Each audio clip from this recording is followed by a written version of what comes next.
Hey, hello everyone. My name is Sean Simons, also known as PPG Grandpa. You're listening to PPG Grandpa's Paramotor podcast, ClearPropTV, and Paratalk.org. This is season 2, episode 100.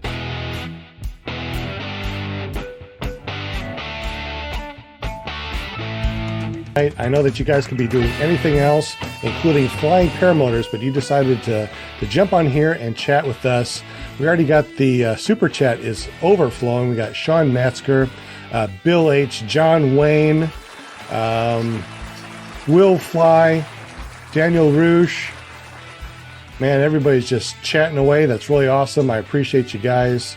My name is Sean Simons, also known as PPG Grandpa. You can find us anywhere that does podcasting by searching for PPG Grandpa's Paramount Podcast. You can watch us live like you are right now at ClearPropTV.com or iFlyParamotors.com and listen to us on Paratalk.org. Look at all the people that we have on here. Let's go through real quick and say hello to everybody. Tonight we're just going to be talking about paramotors, the episode that we're on, what we've been doing since those episodes, and really soon we're going to be on our 3rd year of podcasting. So let's start up over here. I mean, I don't know what your screen looks like, but I can see Cole right over here on the top. So we're going to say hello to Cole. What you doing, buddy? How you doing? Doing great. Flew this afternoon and excited to be on the 100th episode.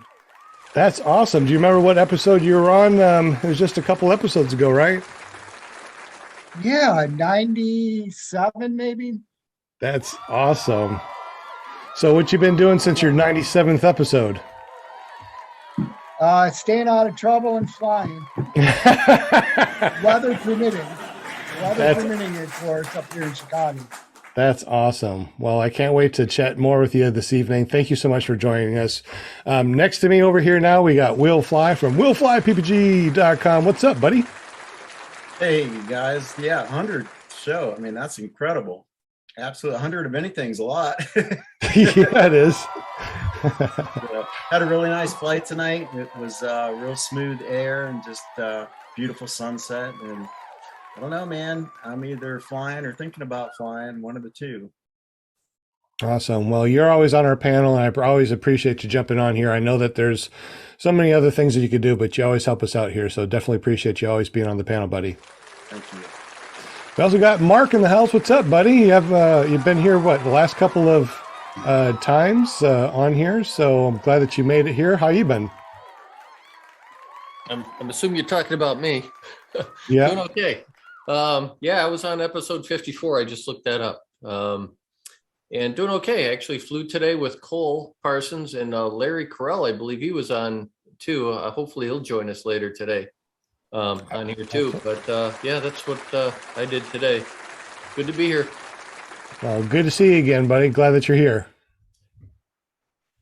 We also got Brian Haybill Waller from PPGBrian.com. What's up, bud? What's going on, guys? Glad to be here. 100 episodes. Woo, woo. Man, that's something special, huh? It really is. I was episode number 26, if I remember correctly. Wow. And yeah, so I've been on here for over a year, and this has been awesome, man. Just hanging out. This is my para family, and it's good to be part of it. I love flying paramotors. I love hanging out with y'all, and I love talking about it. And I like making videos every once in a while, traveling and flying with you, as many of you as possible. And it's a good life. And if I haven't flown with you yet, I look forward to doing it soon. Absolutely. Thank you, Brian, so much. I know that you've been here for a long time. You helped me out a lot on this podcast. So thank you so much for not only being a guest, but helping us on being on the panel for a year and some change. I appreciate that. Glad to be here, man. Appreciate you having me. Absolutely, buddy. We also got Paramom USA, our own Linda Anderson with her little pom-poms. Come on, where are the pom-poms? There they are. Welcome, everybody. I'm so excited about this Mondays. I'm always excited about Mondays, you know me, but I don't even know. I think it's been like 2 years maybe that I started with the show with you, kind of. I don't remember the first time that you joined us. I was hoping that you were going to I was so remember. nervous and scared, and now it's like I love my para family. I've made so many friends, in the last couple of years, and it's awesome. It's awesome. And you probably helped get half these people that were on here on the show. That's right. That's right. Our PR girl. And thank you so much. I mean, without you guys, we wouldn't have a show. That's just, For and sure. that's why I'm always reaching out to people. Come on over. Come to our house.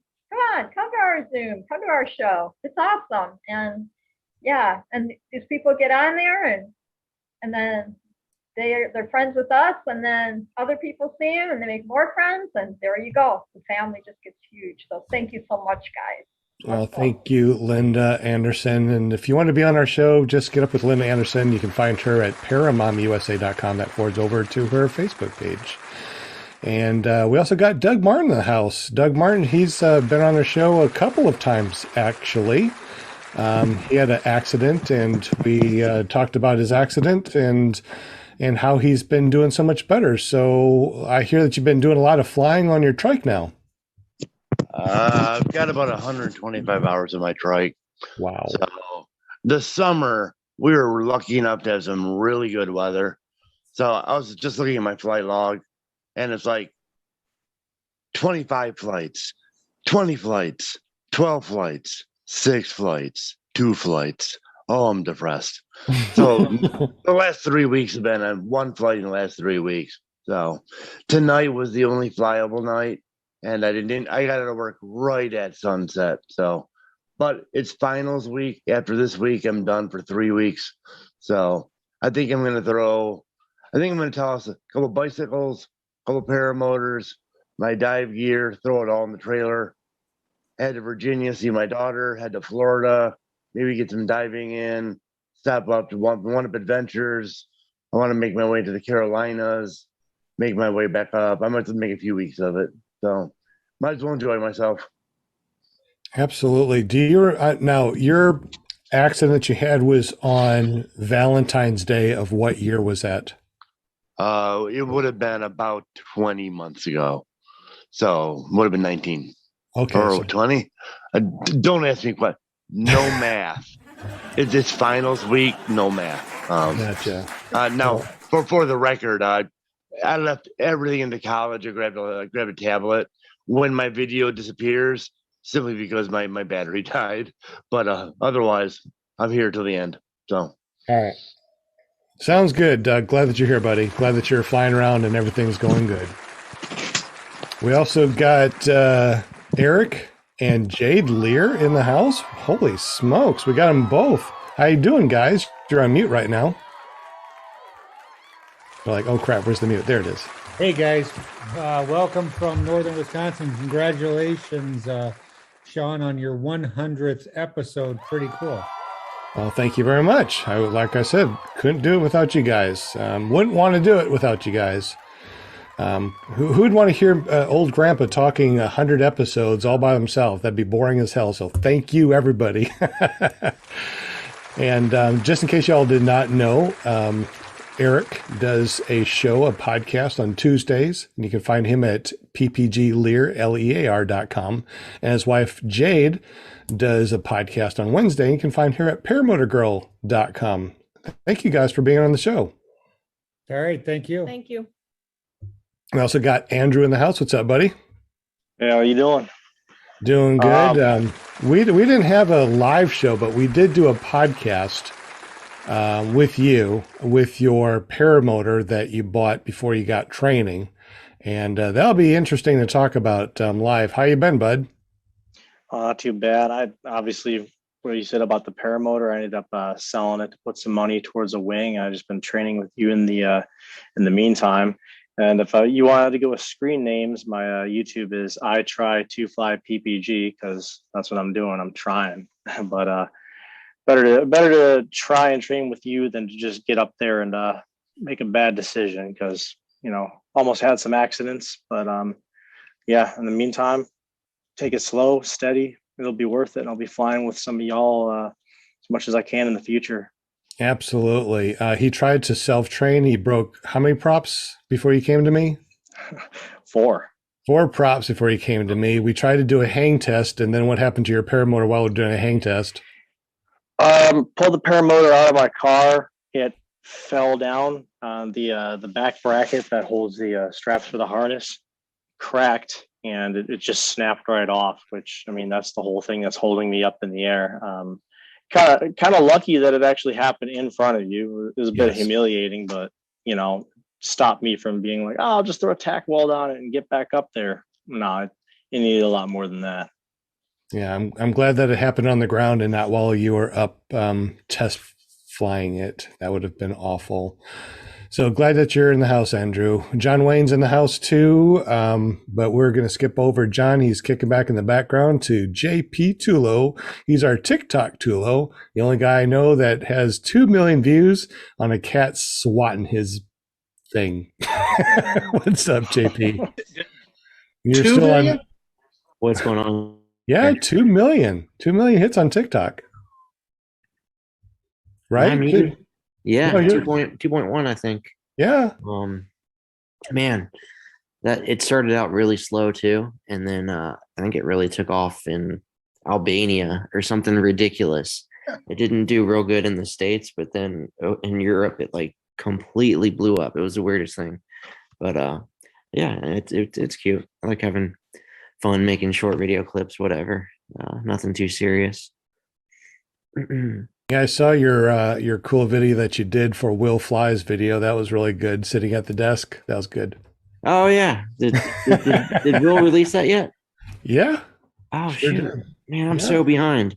Man, I don't want to know about your behind, but all right. Glad that you're here, buddy. Happy Thanks to for be joining here. us, JP. Hey, they say, what is it? After 100 hours, you're an expert. So are we all paramotor experts, or are we podcast experts? No, or it's 10,000 hours. 10,000? Well, 73% of all statistics are all made up. So I thought it was 47.9. yeah, I just made that up anyway. So I just made that up too. All right. Well, thank you, JP, for being on here and helping us out over the years, being our IT guy and helping us with that spinning wheel of Winnie things. always All right. We also got Jim Senard from Canada, the only person I know that has money that smells like maple syrup. What's up, buddy? Really happy to be part of the show today. Well, glad that you're here. I wish that we had some smell-o-vision so we could scratch your money and smell some maple syrup. No? I can give you some. I'll see if I can. Okay, sounds good. Well, we're glad that you're here, and thank you for helping us print those paramotor calendars at paramotorcalendar.com. You can find Jim's print place over at carepp.com and his flying shenanigans at careppg.com. We also got Larry. Larry Correll's in the house. What's up, buddy? Hey, how's it going there, Sean? What's a good word? Doing good, buddy. What episode did we have you on? Do you remember offhand? I remember you were really desperate and you asked anyone to come, and I was the only one available. So I think you got stuck with me. Was it 34, 35, 53, somewhere in those general areas. That's good. Well, glad that you were on. Glad that you are back. We'll definitely have to ask what you've been doing since you've been on the show. Anything interesting happened? Oh, just got back from a flight with Mark and Cole, so we're just thought we'd hop on and wish you the best. We really appreciate you having us on. No, just been doing a lot of flying, even though it's cold here. It's been in the 20s. I think today was actually a toasty day. It was 55. No tornadoes like you guys got. Did you guys get hit by the tornadoes down there? It skipped where we were and kind of started hitting like a little northeast of us, and then it did that long 200-mile trek. Yeah, sounds brutal. Yeah, I'm glad you're here with us. I am too. So thank you, Larry, for being on the show. It's been a while since I've seen you or talked with you. No, I'm always hanging around. I'm always reading what you got to say. I don't always reply, but just try to keep up with everybody. I'm on the line every day. I work from home, so half the time I'm doing my work. The other half the time I'm seeing what everybody's got to say. You know what? If you work from home, why are you not flying and doing this stuff as you're flying? That would be cool. I've actually done meetings online. Wow. I've taken calls with business people, and luckily enough, first time I tried it was with Cole, just to see if you could hear the buzz or the engine. You really can't. So we were taking calls, and if we had a meeting or something like that where we didn't have to talk a whole lot, it's like, shit, let's go fly. So we did. Turned on the phone and just kind of showed up. It That works. is so awesome. It works. That is so awesome. We'll have to ask you later on the show what you're using so we can do the same thing when we have to do a meeting. Hey, I'm sick at work. Wait a minute, I'm flying, but you don't hear it. Well, thank you, Larry, for being on the show, buddy. Good to see you again. Thank you. Good to see you. We also got Sean Nasker in the house. Sean Nasker. Hey. Good to see you, buddy. You're still doing your paramotor ground handling school? Yeah. Good deal. Calamity Kite Clinic. Yeah, I still have that up and it's going. Right now we're kind of in the slow time because it's winter and Right. Ohio's kind of cold and brutal conditions, but yeah, it's still up and going. And happy 100th episode, by the way. That's one heck of an accomplishment. Thank you.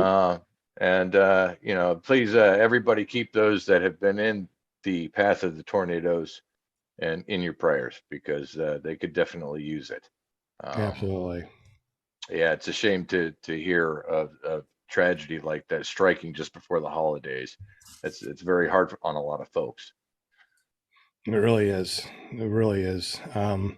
Unfortunately, too, we've had an accident from one of our paramotor buddies on the 10th, and we do have a fundraiser that we put in the show notes. I will copy this and I'll paste it in here too. They are doing some donations for the family. So let me go ahead and put that in our super chat so you can see that and check it out. Oh, and let me put on blast here. Today, I was notified by somebody via text message that they had received a message from me on Facebook. All right. It is not me. I do not have a Facebook. Somebody hacked my Facebook and I guess deleted my page or something, so I couldn't get into it or something. And they've been sending messages about grants or something like that. Do not respond, hit report, make sure that page is taken down because I'm not a part of Facebook or anything like that anymore. So I'm just sending that out for all of y'all that watch the show, part of the paramotor paragliding community, those that know me on Facebook. It's not me. So That's do not reply. awful because I just got myself, a grant from you. I mean, all I had to do was send in $10,000 and they're going to give me a $20,000 grant. So I'm still waiting on that. Don't be. and don't fall for it because I'm telling you right now, my account got hacked and somebody's impersonating like it's me when it's not. And don't worry, Sean. I don't think anybody clicks links like that. Well, that's the thing. Except for my parents. But that's the thing. You don't know that it's not me because it's my page. It's my personal page. I've been hacked also. Matter of fact, I've been hacked so bad that my original Facebook that you guys were all on like before where I had 5,000 friends, it was hacked and deleted by the hacker. And Facebook would not give it back to me.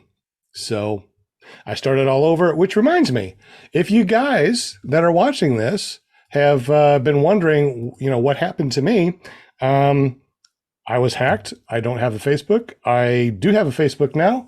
I'll put that in the show notes and the link or the super chat. And you guys, if you want to, you can be my friend if you want to. See, I'm not even bothering with adding. I'm not even bothering with adding Facebook again because it's just a lot of work to set up another page just for that to end up happening after about 3,000 friends. It just seems like a lot of work. Just no big deal. Well, welcome, Sean. Glad that you're here. Glad that we didn't click your link, but I am still waiting for that grant. This is our 100th episode. 100th episode, guys. 2 years, and in just a couple more weeks, we're going to be season 3, 3 years, and into our. I don't even know what we're going to be doing. So thank you, everybody that has joined us. I definitely appreciate you. Let's go ahead and take a look in the super chat. Who has been in here and talked and we did not know about that? Sean Nasker, of course, you're here.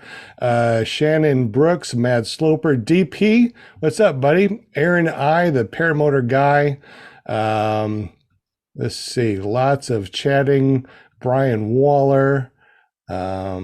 Who else? Let me scroll down a little bit, see who else is in here to say hi. Slow Days, Walter. Walter, what are you doing there when you could be on the panel? John Wayne's in the house. And did I miss anybody? Bill H. Bill H. Yep. What's up, Bill H? Bill H in the house. We got Nick KC80RW. Okay. What's up? Good to see y'all. Paramotor NC. Oh, Paramotor NC. PPG, the other Nick. The other Nick, that's right.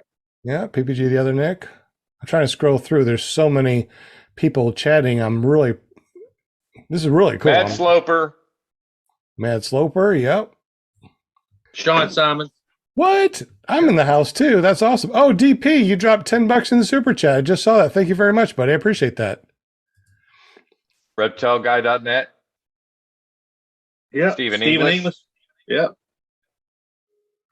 Man, there's lots of people. And Eric from ppglear.com's in here too. Well, that's awesome. He's a famous dude. He's got his own show. I know, that's awesome. Stephen English. All right. I hope that we were able to say your name live on our 100th episode. All right, so what has been going on, you guys, since you've been on the show? And I guess, I don't know, let's just talk about paramotors. Any interesting thing that's been going on that you want to talk about as far as paramotors? Oh, come on. We can't have dead air. there's a lot. I think oftentimes people have a fascination with the idea of flight before control. I think that's a very important aspect. It's not so much about getting in the air. It's about understanding how to get in the air safely. You know? That's true. And one of the things that you guys got to do, as Andrew knows, Andrew, tell us what you did and what you should have done.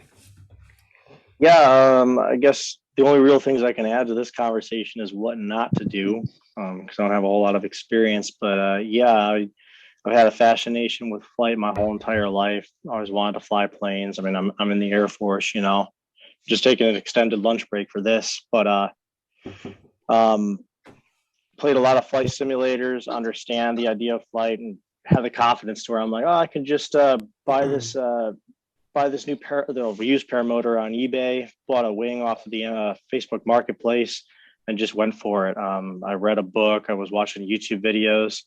I mean, I had the concept down, and I got off the ground, I'd say 1 out of every 20 attempts, and broke 4 props in the process. I mean, when I was up in the air, yeah, I was able to control it, and everything worked out fine. I landed fine, but just not knowing what equipment that I actually needed, especially my wing size. The first wing that I got was a 36 meter. Had no idea what that meant, but it was like flying the Titanic over my head. And I thought that it was just me, like, why am I not able to fly everything properly? Nope. It was all bad equipment. Didn't know what I was doing. Do you remember how old the equipment was? The motor, I believe, was made in 2010. The first wing I got, the 36 meter, was also made in 2010.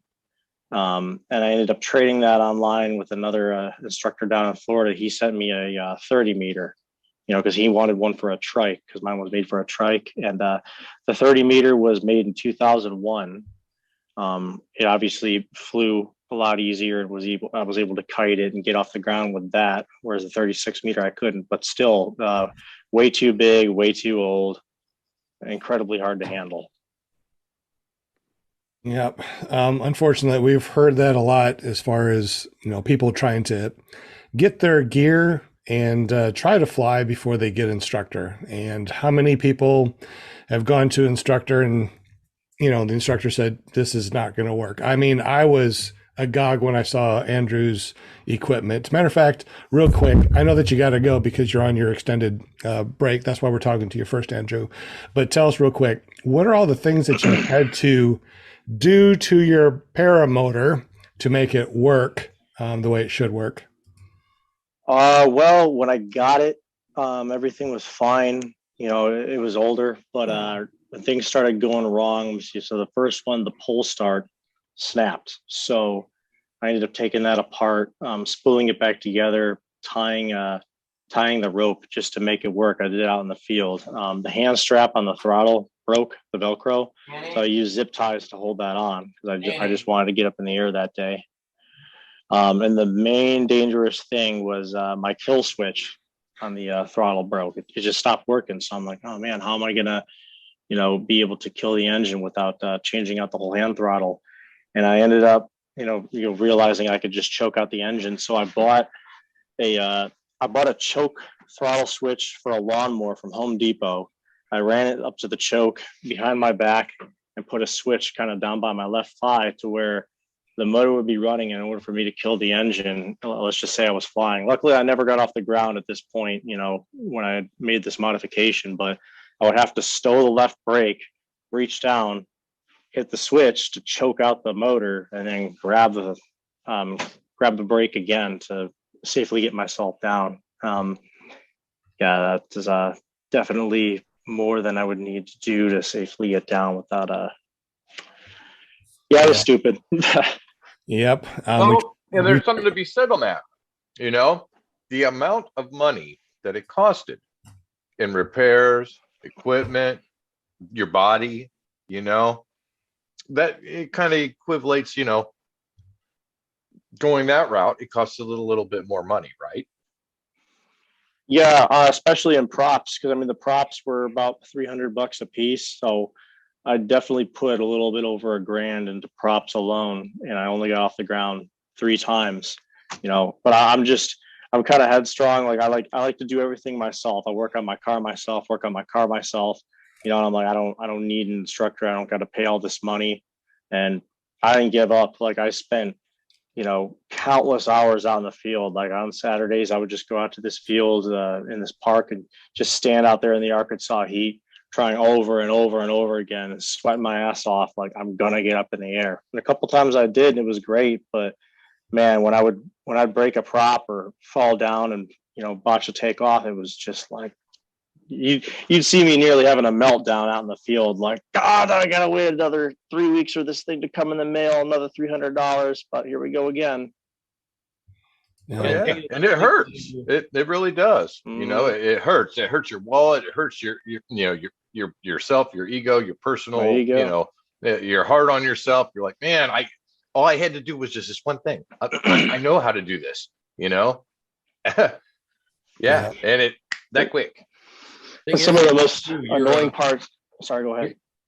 So the thing is, Andrew, too, you're not alone in this. There's so many other people out there that do the same thing, and the same mistakes happen. And once you get along, get into a group of people too, you could be guided into things that you should be doing to kind of help you and prevent you from having all those expenses. Sending you to an instructor that could work with you, and just kind of guiding you not to buy the gear ahead of time. So it's like a live and learn, but yeah, you're not the first, and you definitely won't be the last who does it that way.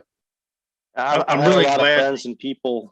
So I've had a lot of friends and people who are like, hey, how do I get into this? And the first thing I tell them is, don't just jump into it. Don't get your own equipment. Talk to an instructor first, and I'll give them the contact of Sean and be like, man, I wish I did this. And some of the more embarrassing things is when I'd be out in a park or on the side of the road trying to get up in the air, people want to stop and watch. And one time I had 12 people that just pulled over, and they're all standing there like recording me. And I'm like, I'm looking at them, and I'm, trying to set up, and I'm like, hey, y'all are going to be sorely disappointed. And they're like, no, we'll wait and watch. And I'm like, you don't understand. And then I'd take off, spin out, because my wing was crap, start setting up again, and they'd still stand there and watch. No pressure. I'm glad that you found Sean, PPG Grandpa, man, and he was able to kind of steer you in the right direction. But there's a saying that goes, what you don't spend on training, you will spend on busted gear. And I think that you've basically proved that saying. You said 4 props. I mean, that's the cost of training right there at some schools. So, man, I'm glad that you found him, and I came very close to trying to buy gear before I got into training, because it was like 9 months before I could get to training. I was like, let me go ahead and order some stuff, and somehow I held back, and it was one of the smartest things I did. Definitely recommend anybody out there is thinking about getting into the sport. Get some people that know about the sport, some instructors, get some training if you can, for sure. But definitely get some knowledge before you buy your gear, because maybe you can barely afford to get into the sport. Just to start with, you don't want to waste your money. That's for sure. Yeah. The 100%. other thing that is important is the time. I mean, if you get good training, you're talking about being able to, I'm just, this is a generalization. You get in the air in a few days, a week, whatever, as opposed to, I don't know how much time, Andrew, you've spent, trying to get that big freaking wing up over your head.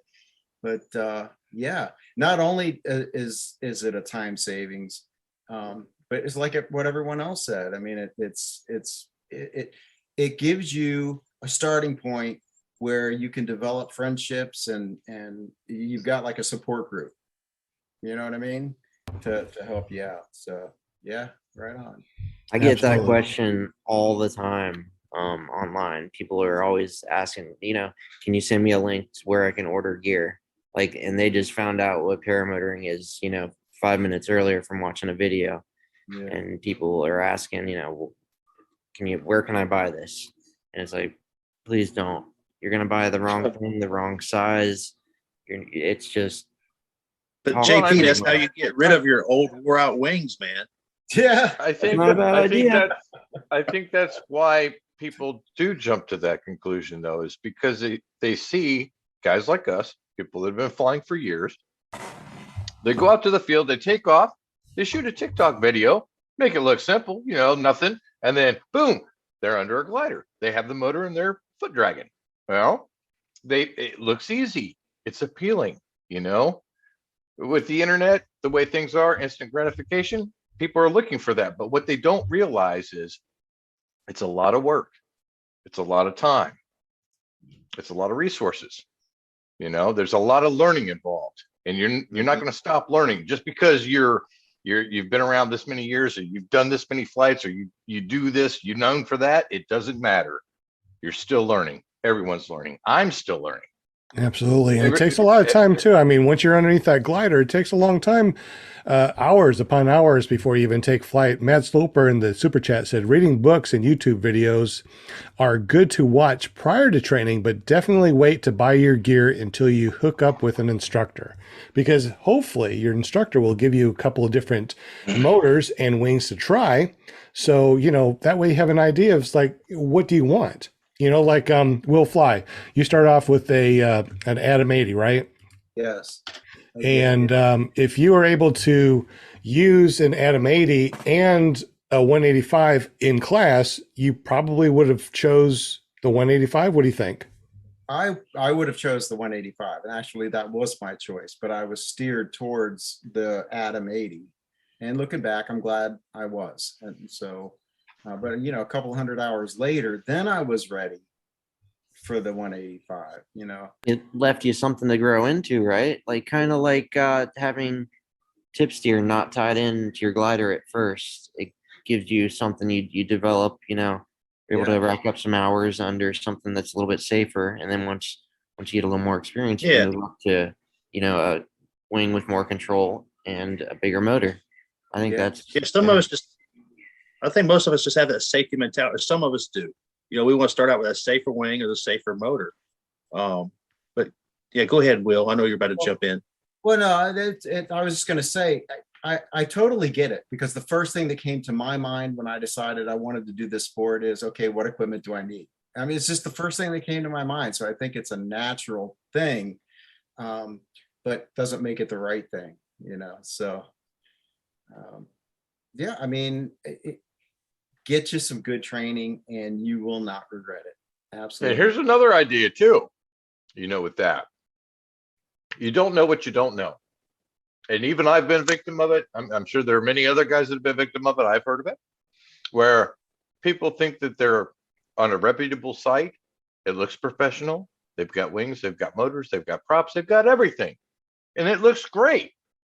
You type to the sales associate, whatever, sounds professional, everything. They send you, you know, the itinerary of what it will cost. You send them the money, and then you don't hear back from them, and you're out all that money, and it happens all the time. That's something else to watch out for too. At least when you have someone like Sean to talk to, or you have an instructor to talk, you have somewhere they'll say, hey, you know what? I've ordered from this guy. I've ordered from this place. I've ordered from this place. They can get you taken care of. And that is generally a good place to go, because they're not going to send you to some place that's going to rip you off or scam you, you know? And there are some places out there. There are some bad places out there. You got to be absolutely. This place, in our paramotor community, this is a very small community. You know, everyone could probably look back at everybody's wing and know where it came from, you know, who bought it new and where it went. Let's see, Doug, you haven't chatted with us for a little while. So how about your experience? You started off with foot launching, had an accident, and now you're doing trike with your retractor trike. How's that been going for you, bud? Well, first off, by all means, instruction before gear. Even I made the same mistake. I started out on a DK Whisper, 28-meter wing, could barely fly it, finally got good gear. Your best friend in paramotor, period, is the community. The people around you, the people that know everything. I've got great dealers and great trainers by me. So stick to the guys that fly a lot around you, and you'll always find quality people. Stay away from the jerks. So, you know, I don't know who the jerks are, but we'll stay away from them. I'm not going to name names. That's fine. Everybody has their own version. That's fine. But to answer your question, so I've been flying now for almost 4 years. I had about 250 hours full launch. I've got about 125 hours on the retractor trike. Everything is going way better than it should. I'm back to work relatively normal. Not flying as much as I'd like to, just because the weather sucks lately. And I haven't been on the show a whole lot, just because college life started up. I'm normally in class till 10 p.m. They're all stuck in finals. Good week to be me, bad week to be them. So, yeah, I figured I'd stop in and see how your 100 show's going. Well, it was good to see you. I know that we had you a couple of times, one after your accident and one as you were recovering and started to fly. Yeah, I think it was somewhere right around the 30th something in the 60, mid 60s ish. So, yeah, 36 and 64 or something like that. But yeah, way better than it should be. I've ran every mountain bike race this summer. I ran every gravel race this summer. Really, I can't be luckier. We're good. So, all things considered. And that's one more thing, too. I'm going down for more training. And I've learned a long time ago, go for your training, find out what you like, find out what you're really comfortable with, then make your decision, decide what you really want to do from there. Don't plan ahead. Learn as you go. So I agree. Also, too, there's a lot of fly-ins that you could go to. Even if you don't fly, you can actually go to fly-ins and check out other people's gear. You know, look at other people's gear, talk to other people, see what they fly, see their wings.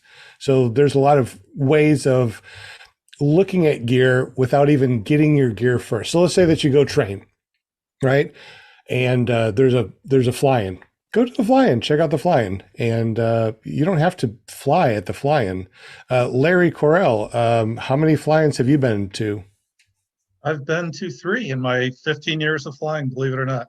And the reason I'm going to start going to more, but there's always so many people in the air, and everyone that I've been to, or a good chunk of them that I've talked to people about, there are near misses, accidents. It's kind of tough. The ones I've gone to have been local to me. Jeff Goying used to have one out our way and have 20, 25 people. When you start getting up in the 50s, 75, 100 people, that's a lot of people in the air.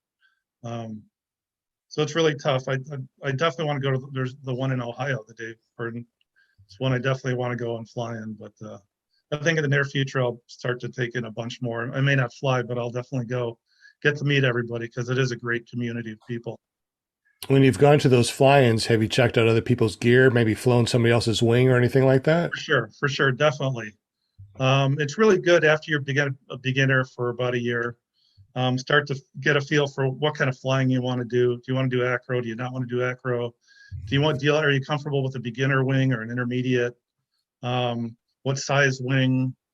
And try different motor. I found one thing also is that the harnesses you wear, the EPCO harness, I don't know if they're made for midget. I think I'm losing you, buddy. I'm not a tall guy. I'm 6 feet tall. Mark, you've got one, and it just doesn't fit. It just does not fit. So I've it's nice to go in and find a harness that actually fits, and try different wings, faster wings, slower wings, bigger wings, smaller. Try out different motors, and not only just different motors, but different size propellers on motors. And I've gone from 125 to 140 centimeter. Makes a huge difference in the power you get. So it's really kind of. But be careful. But be careful because if you pick too small of a wing, you're going to be coming in really hot.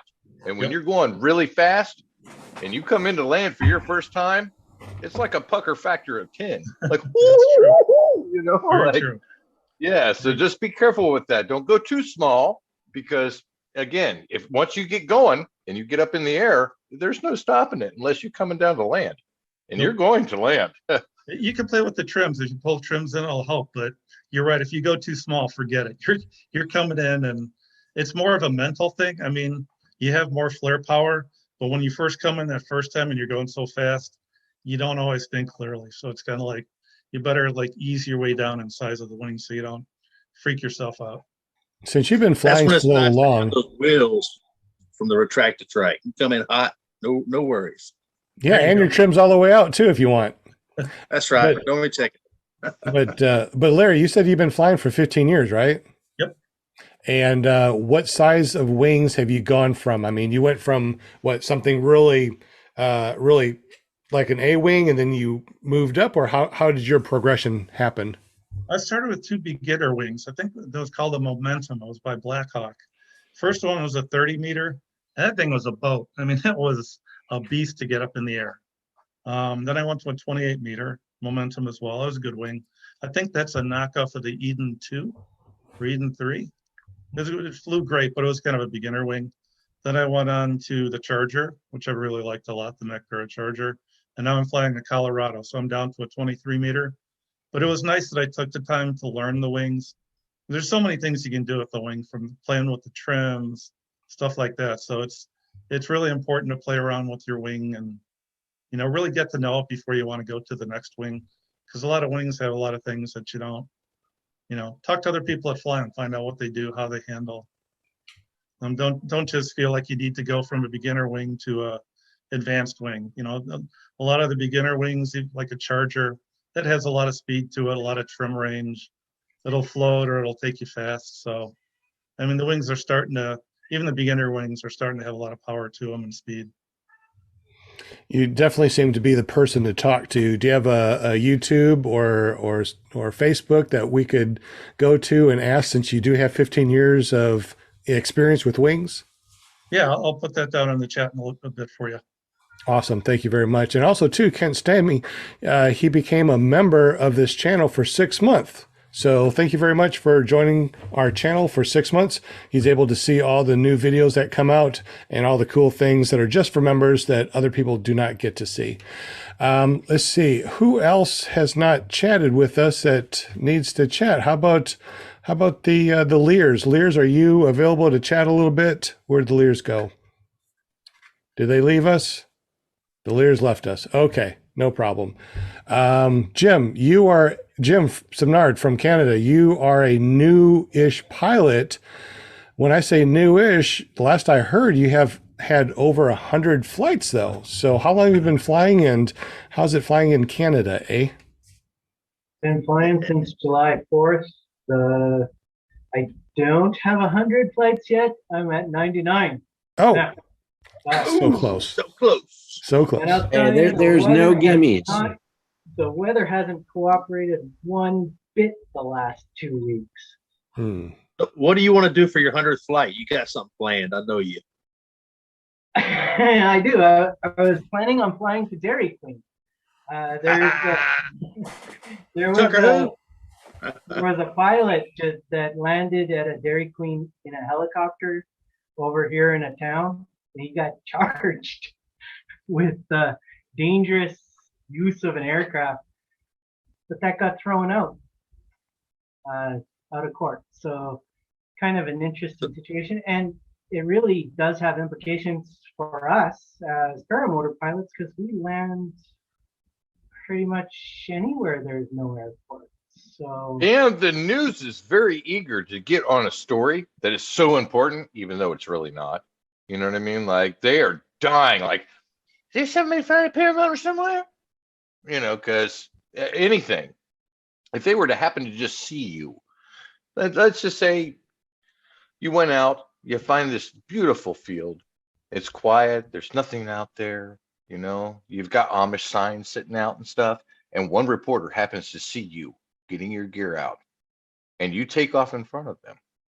That's all it takes. We got to have him on the news. As a matter of fact, start rolling. We'll have a story right now while he's in there in the background, you know? that'll be the time I trip. I know it. Hey, Jim, real quick about that helicopter. I haven't heard about that. I know they're GA and they have different licenses than us, but you're in Canada and you have to have a license for your paramotor.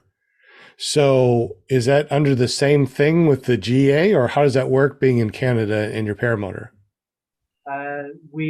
It's different.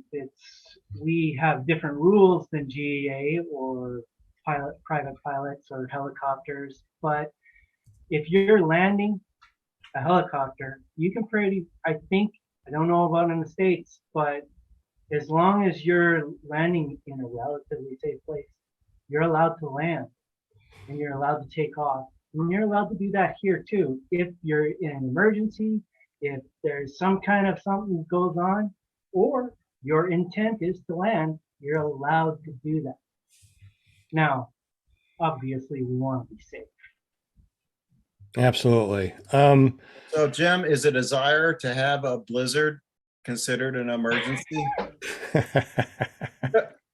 He's landing in a blizzard or for a blizzard? Yeah, for a blizzard. Yeah. Wait, I was told a story in the past, a long time ago, and I think it might work for when you're flying. If an emergency, okay, I had to poop. You know, hey, everybody has had an explosion. Okay, it's happened. All right, we don't want to talk about that on our 100th episode, Sean. Well, but no, but I'm just saying that is a legitimate. Hey, I had to land. I had to poop. You know, I mean, I guess it's better than letting one go when you're flying. I that's guess what you're I'm right. saying. Nobody wants poop flying in the air. That's terrible. You know. Jim, I got a question for you. I don't understand the Canadian laws. I mean, I don't fly there.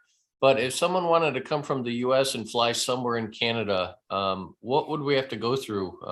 Do we have to get some kind of license, or do they accept some kind of rating? Or I believe as a paramotor pilot, you're not allowed to. But I also believe there is an international pilot's license certificate that you can get. And I don't know how it would work because I've never tried to go other places, but I believe you can get it, but it is also in conjunction with your pilot's license. So I don't know exactly how that would work unless you had a USPPA certificate rating, or you'd have to, but it'd be really interesting to find out. and to have a bunch of you guys come up and join. That would be nice. Get your tandem and your tandem rating. We don't have to worry about it. Mark Droid, since you were asking a question, what you been flying lately and how much have you been flying? Well, I'm flying the same wing that I was flying when I last talked to you guys back in episode 54. It's the McPara Colorado. It's a 21. Yeah, having a good time with that one. My prior wing before that was the Eden 4 that I started out on. And then Larry actually mentioned something about, trying different wings. And I was going to chime in and say something, but I was on mute, so didn't really work. But I was going to say, even the beginner wings that fly slower, there's nothing wrong with those things, because honestly, I mean, you're flying and you may be going slower, but there's sometimes you'd like to go slower, where you could enjoy seeing wildlife without, flying by it. But, everyone seems to be in a hurry to get up to these advanced wings. And, a lot of times it's fun flying a slower wing too, depending. If you're with all your buddies and, everyone's, charging ahead, then yeah, you'd like to keep up. But, if you're flying solo or something, it's still a lot of fun. If you're first starting out, it's a lot safer, obviously, for you until you kind of understand what you're doing. So, but yeah, that's kind of what I've been doing. I've been flying with Cole and flying with Larry, and just, I guess, waiting for winter to happen, because we fly through winter as well. So absolutely. Hey, Absolutely. Mark, I got a quick question for Mark about you. Do you mind if I ask how much you weigh? I'm 173. Okay, so I'm 150 and I fly the 23 Colorado. So how do you feel? Are you like you got a lot of extra speed with the you said 21? Yeah, I got a 21 that I'm flying. And actually I'm flying this with the top 80. So even getting off the ground isn't too much of a problem. I had a Parajet, the bigger engine, the 180, the XT180, if anyone remembers that engine. And that thing got me off the ground super, super quick. But it takes a little more running to get off the ground with the 21.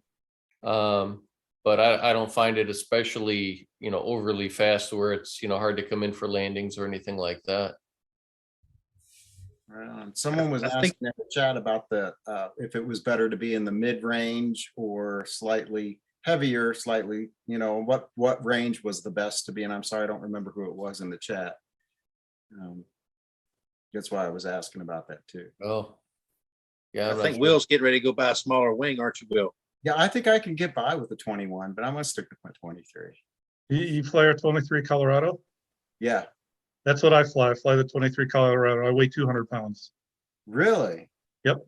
So yeah, I'm light on that wing. I know I am. Yeah, I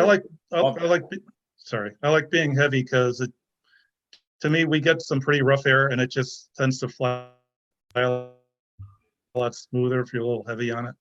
I like being heavy too. For me, it's a safety factor. I'm about it just gives me a 105% little loaded. bit more comfort. Yeah, I There you don't go. think you'd have a problem flying at 21 at all. Not at 150 pounds. Yeah. I fly a 21 and I'm 220 pounds. Well, it You is fly better to be a 21, little. It Yeah. is a little better to be a little heavier than it is to be too light. Right. If you're too light, what's going to happen is the wind is going to blow 5 to 6 miles an hour, and you're going to be paraparked. And then you're going to run out of gas, and then you're going to say, I think I can make it all the way down to the field. And you're focused on just that spot of the field. Hey, look, there's a row of corn. I'm coming pretty low. You start flying backwards. All this talk about being light or heavy on our wings, maybe we should all say what percentage we're loaded on our wing if we know it. I'm 102% loaded on my 26 Spider. I'm about 210 pounds. It's a 26-meter wing for the Moster 185. Add a retractor trike, that's 21 pounds more. And you do the math. I think the max loading on that wing is 140 kilograms. So it puts me a little over 100% loaded. It sounds like some of you, JP, maybe some others might be even higher than that. I know people that fly in the 120 to 130%. So do y'all know where you're at? Well, that's the thing too, with where you're at. Okay. If you're heavy on a wing, that means that you're less susceptible to have a collapse or an issue. But if you do, it's going to be more violent. Yes. If you're on a bigger wing and you're a lighter individual, you know, you're going to have more flips with the tips. You're going to have more likelihoods of collapse. And it might not correct itself if it's an ENA wing or whatnot. It may not correct itself like it typically would because you're light on that wing. You know, it's kind of like pretty benign. That's yes, a really but good it will question. be benign. Well, you also How got to many remember people- too that on your wings, there are the standard weight, and then there's the advanced weight. So there's actually an advanced weight on most wings. So if you are over 100% on your wing, that could be an advanced weight that goes up to a certain point. So even though you might be 110% of that wing, you still are within that advanced weight that's on your ratings for that particular wing. So make sure you look at your wing manual. So I know Andrew has to go soon. So anything that you want to chat about, Mr. Andrew, before you got to go? well, actually, what time is it right now? It's almost 8 o'clock, my time. I got a few minutes, but I got a question about sizing up a hybrid wing. So I want to go with a hybrid wing. That way I can, do some foot launches off of a mountain in the meantime before I get a motor. So if I got a hybrid wing and I was on the lighter side of that without the motor, and then later on I fly with the motor, adding an extra, 50 pounds or whatever it would be on top of my weight, I weigh 165. How would I size that up? Because that's a pretty major difference in weight depending on what I'm doing, That's something that you and I would, look at the different wings that are available and then try to figure out, what your weight is and your all up weight and what your motor is going to be when you get your motor. So a lot of things that you got to talk about, as far as like you're doing it for the motor wing and it's a hybrid wing, but you got to remember too, when you put that motor on, it's going to be a little bit higher. So we'll talk about that. We'll talk about the different wings and stuff like that, unless somebody else has something to say about a hybrid wing and motors. I was just thinking if you're going to free flight, you're more likely to have a collapse than if you're flying PPG, just because you need the wind to get you up. So you're going to fly in some pretty gnarly stuff. So that's just something to consider when you get the wing. I wouldn't go below middle of the range, recommended range for your, jumping off a mountain. You want to have some weight under you. So it's okay to be over the weight range, over 100% when I have my motor, but as long as without the motor, I'm not below that, 60% threshold. I don't think anybody on this panel will sit here and tell you it's okay. What we can tell you is that it's no longer guaranteed under the manufacturer's ratings to be rated at that rating. So if you're overweight on your wing and that's an A-rated wing, it's no longer you're flying an unrated wing at that point. Do people do it safely? Yes. There's lots of people that fly outside of the weight range, and they have experience and they know it makes it more dynamic, and they know a lot more about it than I do. But just know that there is an apparent danger to that as well, though. You have to think if you go above the suggested limit of weight, and you are making it technically an uncertified glider, you have to worry about if you go into a maneuver that's going to be a high G, something's going to put stress on those lines. That could become an issue, and that could be a very scary thing, especially when one snaps. JP, that can be very significant. I believe in one of your videos you had an issue with I believe it was a brake line or it was a C line or something like that. Stabilo, yeah. A Stabilo line, yeah. And it was quick, wasn't it? I mean, it just clap, and you're like, whoa, like toss, laundry. I'm safe, Yeah, that was a scary moment, man. And I'm not trying to like single you out, but that is a good example of how fast things can happen. And if you're weighted more than what the recommended weight is, that could potentially be a thing. Gotcha.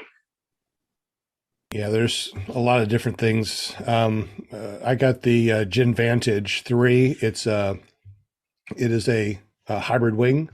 So I could free fly with that, if I wanted to. And I can motor with it. And it's very, very lifty. And it's lifty for a reason. My wife just sent me this. If you give me one quick second, I'd like to share this with you guys. So 4 years ago, I was in St. Vincent's. I was on the ventilator. I had a open heart surgery and a complication with a stroke. I knew when I came to, I wasn't able to talk. I had a peg tube. I couldn't feed myself. And I was hungry for a hamburger, and I searched to look for a hamburger, and I found Tucker Gott, and he flew to McDonald's. So that's how I got into wanting to fly a paramotor. I knew I was going to get better, and when I got better, I'd be flying a paramotor. So I just thought I'd share that with you since my wife just sent that to me. I think that video with flying to McDonald's is probably the first video of paramotors that most people have seen. Every time it comes up, someone brings up that video. That's actually the very first video I ever saw years ago. Oh, he just flew to McDonald's, and most people, they make it look easy and they're hooked. I agree. How many people here on the panel, real quick, and everybody in the channel, the super chat, how many people saw Tucker flying to McDonald's first? Raise your hand. That was mine. A couple people here. What was your first? If that was not your first, what was your first? Can I go real quick? Yeah. Just because I had not seen the video, and I was in training. I was partnered with like a buddy, you know how they do sometimes in training. And the entire time we were training, he was asking the instructor, when we do our first flight, can we eat a hamburger up there? And I'm over here thinking, what the heck is this guy talking about? Because I had never seen the video. This was happening, like it came out right probably before training, and he kept bringing up eating a hamburger in the air. And I was like, what is wrong with this guy? I'm thinking the entire time during training. And I eventually, figured it out, put two and two together later on when I had seen the video afterwards, that's what he was trying to accomplish. And yeah. But so how many people here have flown to McDonald's? Sean flew to Sonic. I flew to Sonic, yeah. That's pretty equivalent. Cool. I made a peanut butter and jelly sandwich in the air once. We do a couple really big trips to a local burger joint here in the country. So I think we did 3 trips last summer. And breakfast one year. That's awesome. Pretty fun, isn't it? Yeah, it was usually like 7 or 8 of us, so it really makes it awesome. Yeah, whenever you hear people talking about the McDonald's video, you're with your people. Yeah. And mine was, I got a smart TV. I saw John Baptiste Chandelier on the Outdoor TV channel a bunch of times doing his free flight stuff. I saw a couple of his videos, and finally I typed his name into YouTube. 1 or 2 of his videos played, and then it rolled over to Tucker. Mm-hmm. It was not the McDonald's video, though. It was the Hoover Dam video. And that's where it started for me. And then it wasn't much longer after that. I basically went to aviator based on Tucker's recommendation. And the rest is history. No matter how good your training is, you can still screw up.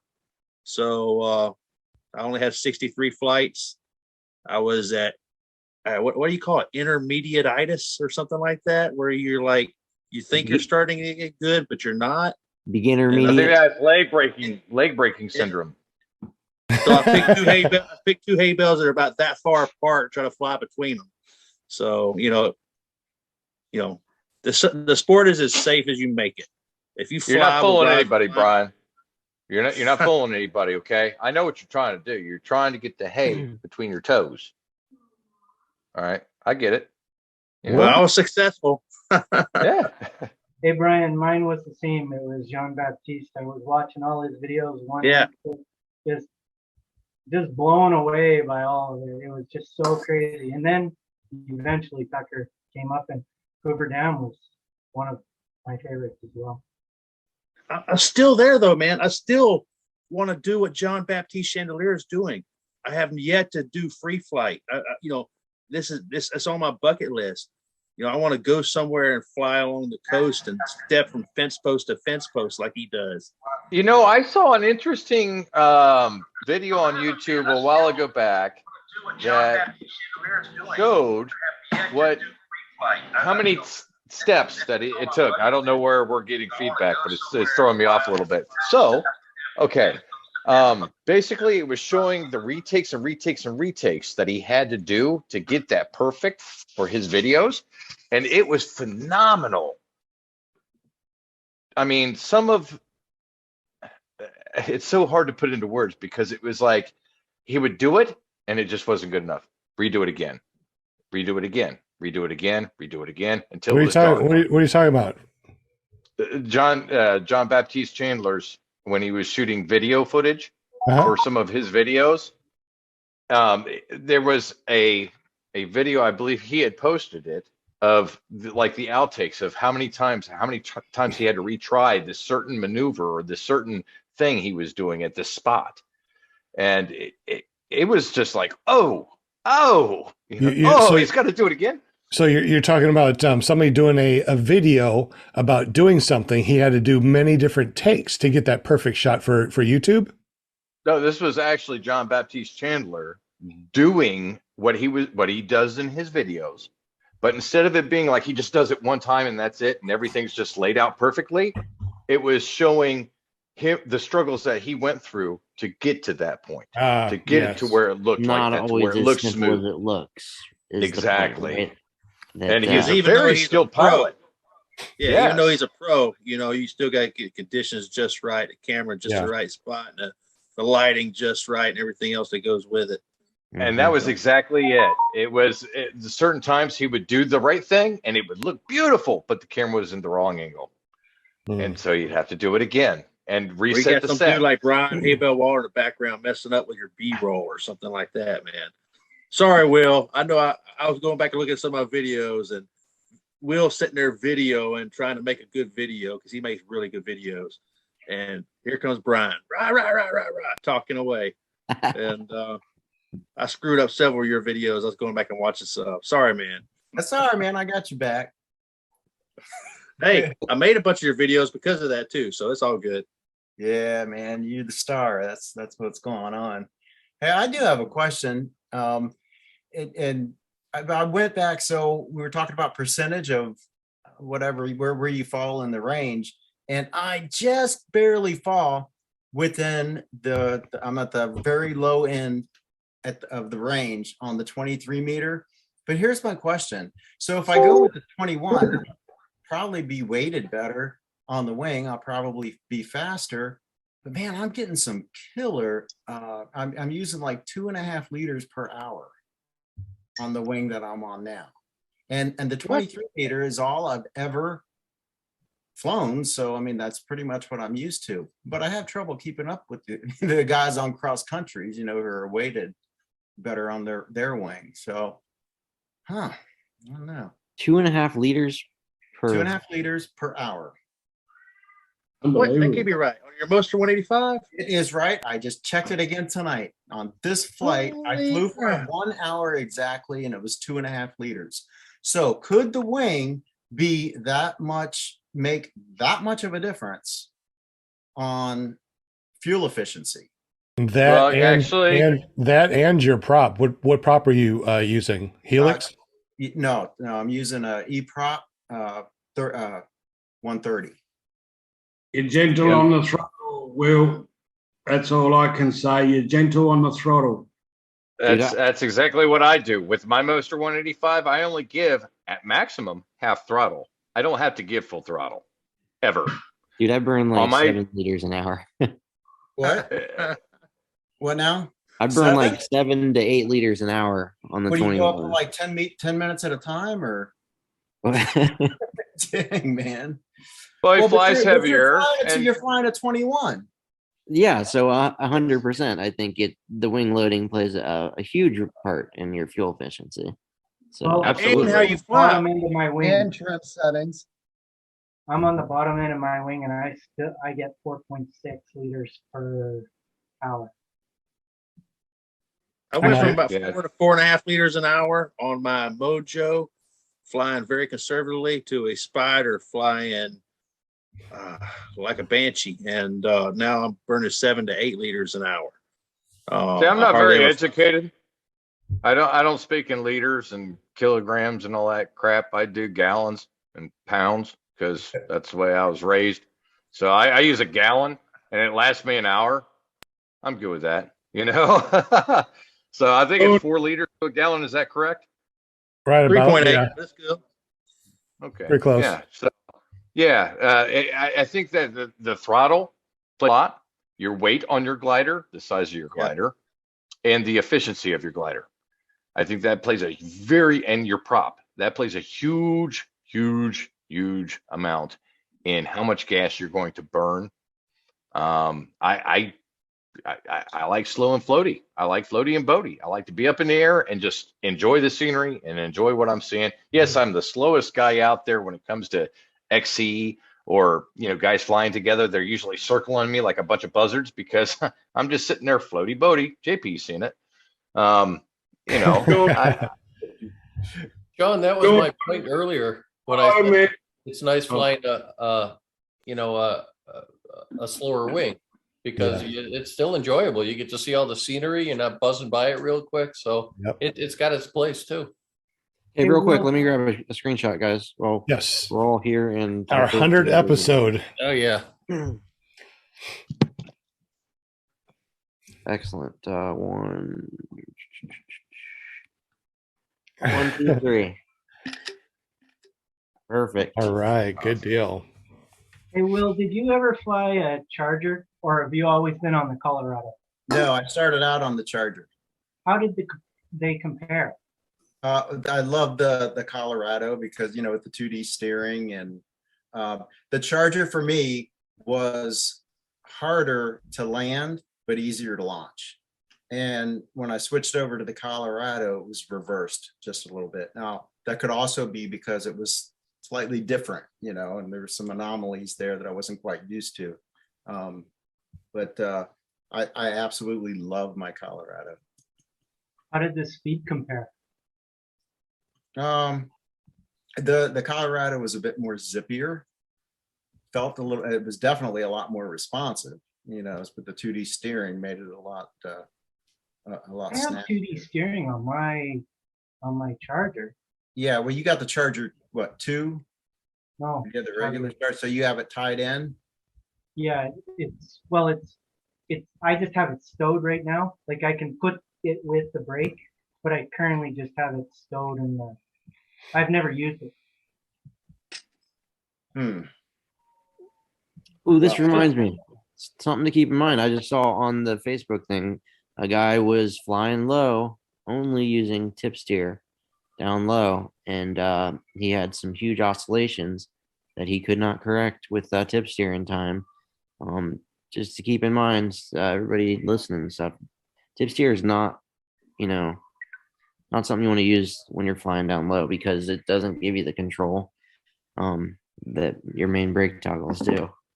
Was he on speed bar? No, I don't think so. Total takeaway from that is don't do maneuvers low to the ground.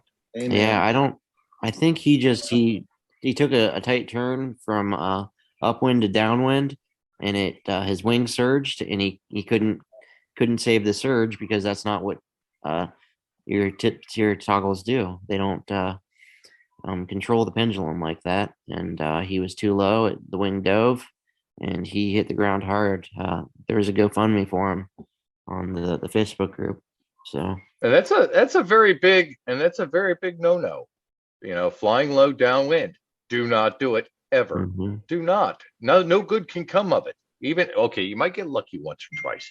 You might get away with it. Sure, you might make it look really good. But flying downwind low, it can create a problem that quick. Be it motor out, anything. Sean, does tip steering actually make the wing drop harder or less than your brakes? It would. You mean drop or well, steer? like really, if you're flying,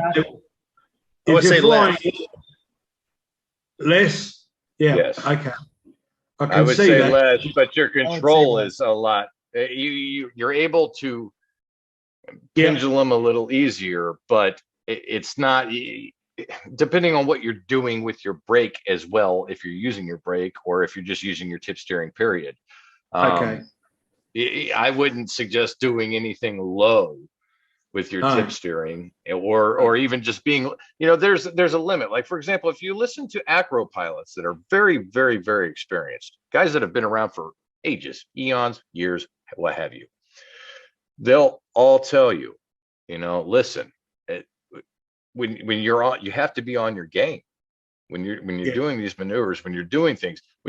When you see a video and you see guys doing things down low, they've been around a lot longer than you could think. You know what I'm saying? Like, you see them on YouTube and you're like, oh wow, he's doing that acro maneuver at what, 500 feet. Guys that are very good at acro, that have been around acro for a very long time, they have a threshold where this is my cutoff limit, 1,500 feet, no lower than that. If I'm at 1,800 feet, I don't do any acro. I have to be above 3,000 feet or 5,000 feet before I even consider doing anything substantial with my wing. Here's a quick question. If you're doing acro, are you doing it with a reserve? And who flies with the reserve? Anybody in the area right here? Did anybody fly with the reserve or not? JP fly with does. The reserve? I fly with the reserve. Anybody else? Sometimes I fly with two. In the chat, how many people fly with the reserve? I got a steerable reserve. What kind of reserve do you guys have? I don't. I've No flown res- without a reserve for years. No reserve But then for again, Sean? I don't do acro. I Exactly. don't fly in turbulent conditions. I watch the weather. Yeah, I'm very particular about it. Anybody else on the panel fly with the reserve? I fly with one. I was Hey. mad they wouldn't let me fly with one during training, and because that was their gear. But the very first time I flew with my own gear, I had a reserve from then on. And you fly I with rarely the- fly above 500 feet, where you're supposed to be above that altitude to deploy it. But it gives me peace of mind. But it's a round reserve? Yep, non-steerable. Okay, I got a steerable. You got a non-steerable. Cole, do you fly with the reserve? No, I never have. Will fly? My reserve's still in my car. Okay. Mark Droids? Yeah, I've got a Angel Square. Okay. JP? Yeah, round square. I have a round square. Do you want round square? Yeah, it's a square with like rounded corners. It's a hybrid. That's what they call it. It's a real thing. Okay, all right. The real thing. Yeah, hybrid. How many of the people that have just said yes and fly with the reserve has actually thrown one? JP is the only person I know that actually thrown one. Yeah. Because in an emergency, I've thrown one at a clinic. Anybody else ever thrown one at a clinic or in real life? No, I had That one. should be. Oh, go This should ahead. be like a badge or a cookie. You get a badge or a cookie for throwing the laundry. I mean that really. I mean, Got a one, bill. it says you're brave. One, it says you're brave. I got a Number bill two, from the it says you repacker. survived it. Yeah, right. Well, you got the receipt to prove it. See, I mean, that's a winning in and of itself. You're still here though, JP. Yeah, Cost you, you're still here, man. So Hey, JP, Sean. Sorry to interrupt, but I got to get back to work. Good All right, talking bud. to y'all. Hey, happy 100th episode. Thank you, Andrew. Hey, Have a good Andrew. one, buddy. Here, Y'all Andrew. fly safe. Take care. Thanks, man. Merry Christmas. Jump on here anytime you want. Good night, man. Later. I was going to say that I had one almost deploy on me. When I was on the ground, I went through my pre-checks, checked everything was tight. When I got up in the air, once I get in the air, I always make sure my risers are there. Everything's good.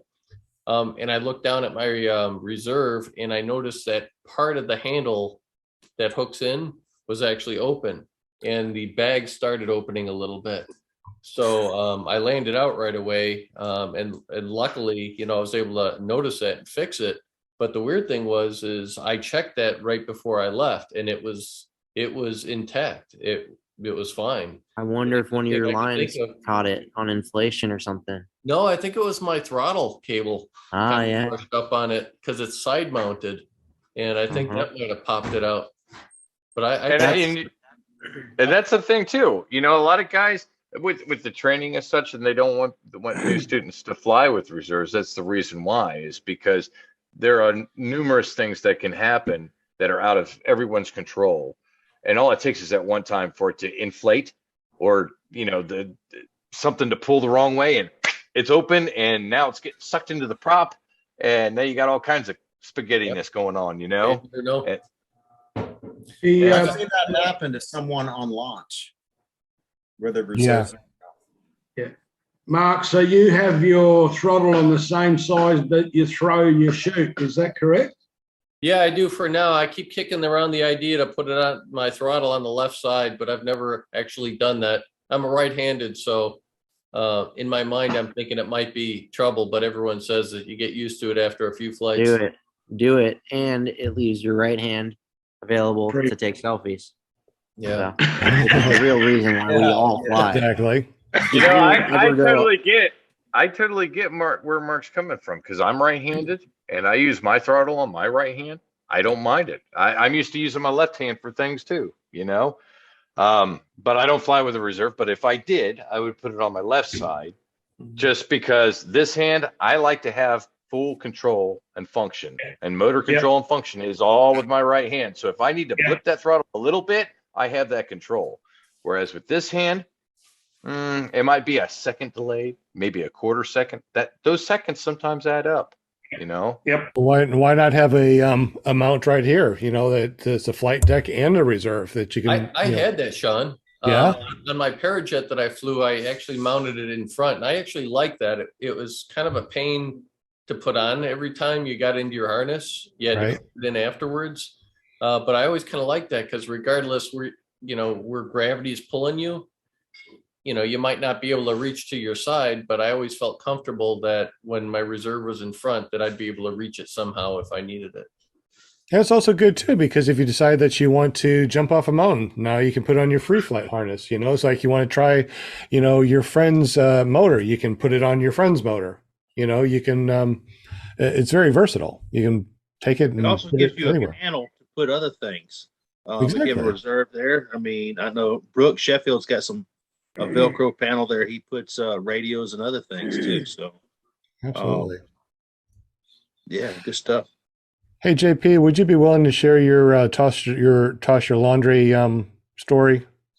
Yeah, I can do that. Please.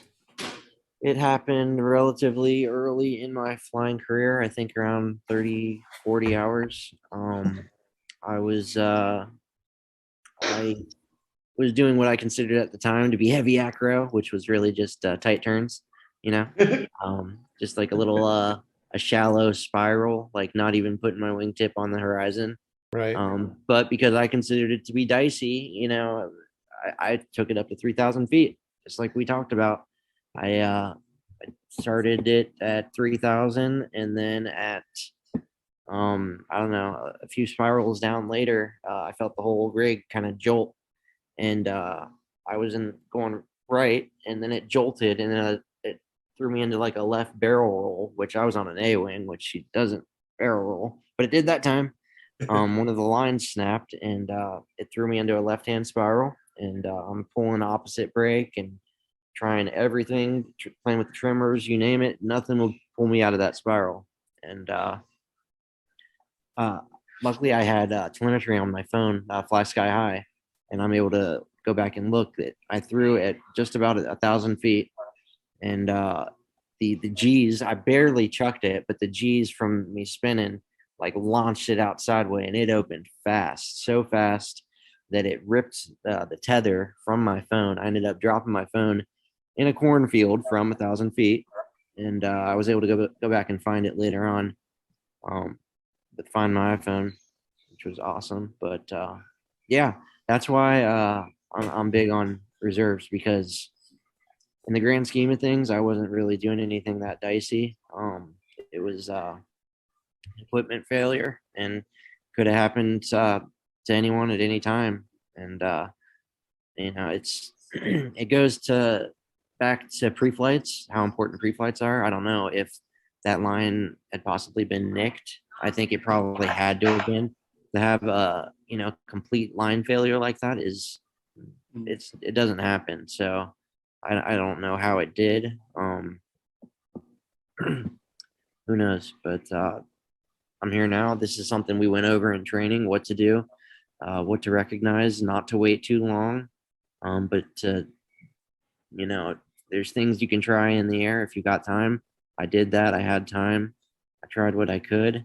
And then I recognized when I was running out of time and knew when to say enough's enough. And that's when I threw it. And I hated to do it. It felt like the worst thing in the world at the time, just because of that stigma that kind of like I failed or, did something wrong. But AP, how hard did you hit the ground when you came in? Was it just a little harder than normal, or was it substantially harder? They say the sink rate for that parachute is like 5.5 meters per second. It didn't feel that hard. I landed in a cornfield, so I don't know if the corn helped cushion it a little bit. I can't imagine it would have been much because corn is planted, relatively far apart. I would have only hit, 2 or 3 stalks if you think about it. Maybe it was soft. Maybe it was soft. I think the dirt. ground was pretty soft too. The dirt was soft, which probably. So you didn't have any injuries? 0 injuries, not a scratch on me. I did when you're coming down under reserve, like you're lean back, way back. So I tried to stand it up, but I couldn't because of the angle that you're leaning. And I did bend my frame just a little bit, but I was able to bend it back. No problem. Few days later after I calmed down. The biggest thing was the tangled mess of my glider and reserve, all together, and there's ears of corn in my gear. I'm finding a couple days later on, the husk is everywhere. Getting out of the corn was pretty difficult. Luckily I wasn't too deep in it, but climbing out of the corn with your motor on you, it's 4 feet wide, you're just making a trail. And I felt so bad for that farmer. And getting your glider out of the corn. Yeah. Yeah. Some guy pulled off the road. He saw me go down, pulled off the road, and he comes in the corn and helped me get it out. He pulls out this like 12-inch knife, and he's like, "You want me to cut you loose?" And I was like, no. We don't need, not necessary. No, cut the stalks, not my lines. Yeah. I just see $signs when he pulls. Did he say that's not a knife? This is a knife. That's not a knife. That's a knife. Yeah. He was probably the farmer. But Yeah, that's like something that Angela's saying is using a reserve shameful. It's safety. No, it's not shameful. As a matter of fact, it should be worn like a badge of honor. They should make a T-shirt that says "I tossed the laundry." Because you lived. And that has something to say with the threshold, JP. You weren't doing like any severe acro. You weren't really doing anything extraneous or dangerous, like for the most part. But you kept it at a level where it could be controlled. You had it at a level where you were able to toss your laundry, you were able to safely land, you were able to get out of that area and out of that dangerous situation. Had you have been lower, you would have had less seconds. And there would have probably been more injuries, if not worse, just from the sheer velocity that you were dropping, I think the takeaway on this one is he had a mechanical failure. He was just, if he wasn't doing anything other than just flying straight, it's very possible that could have happened to happen to him.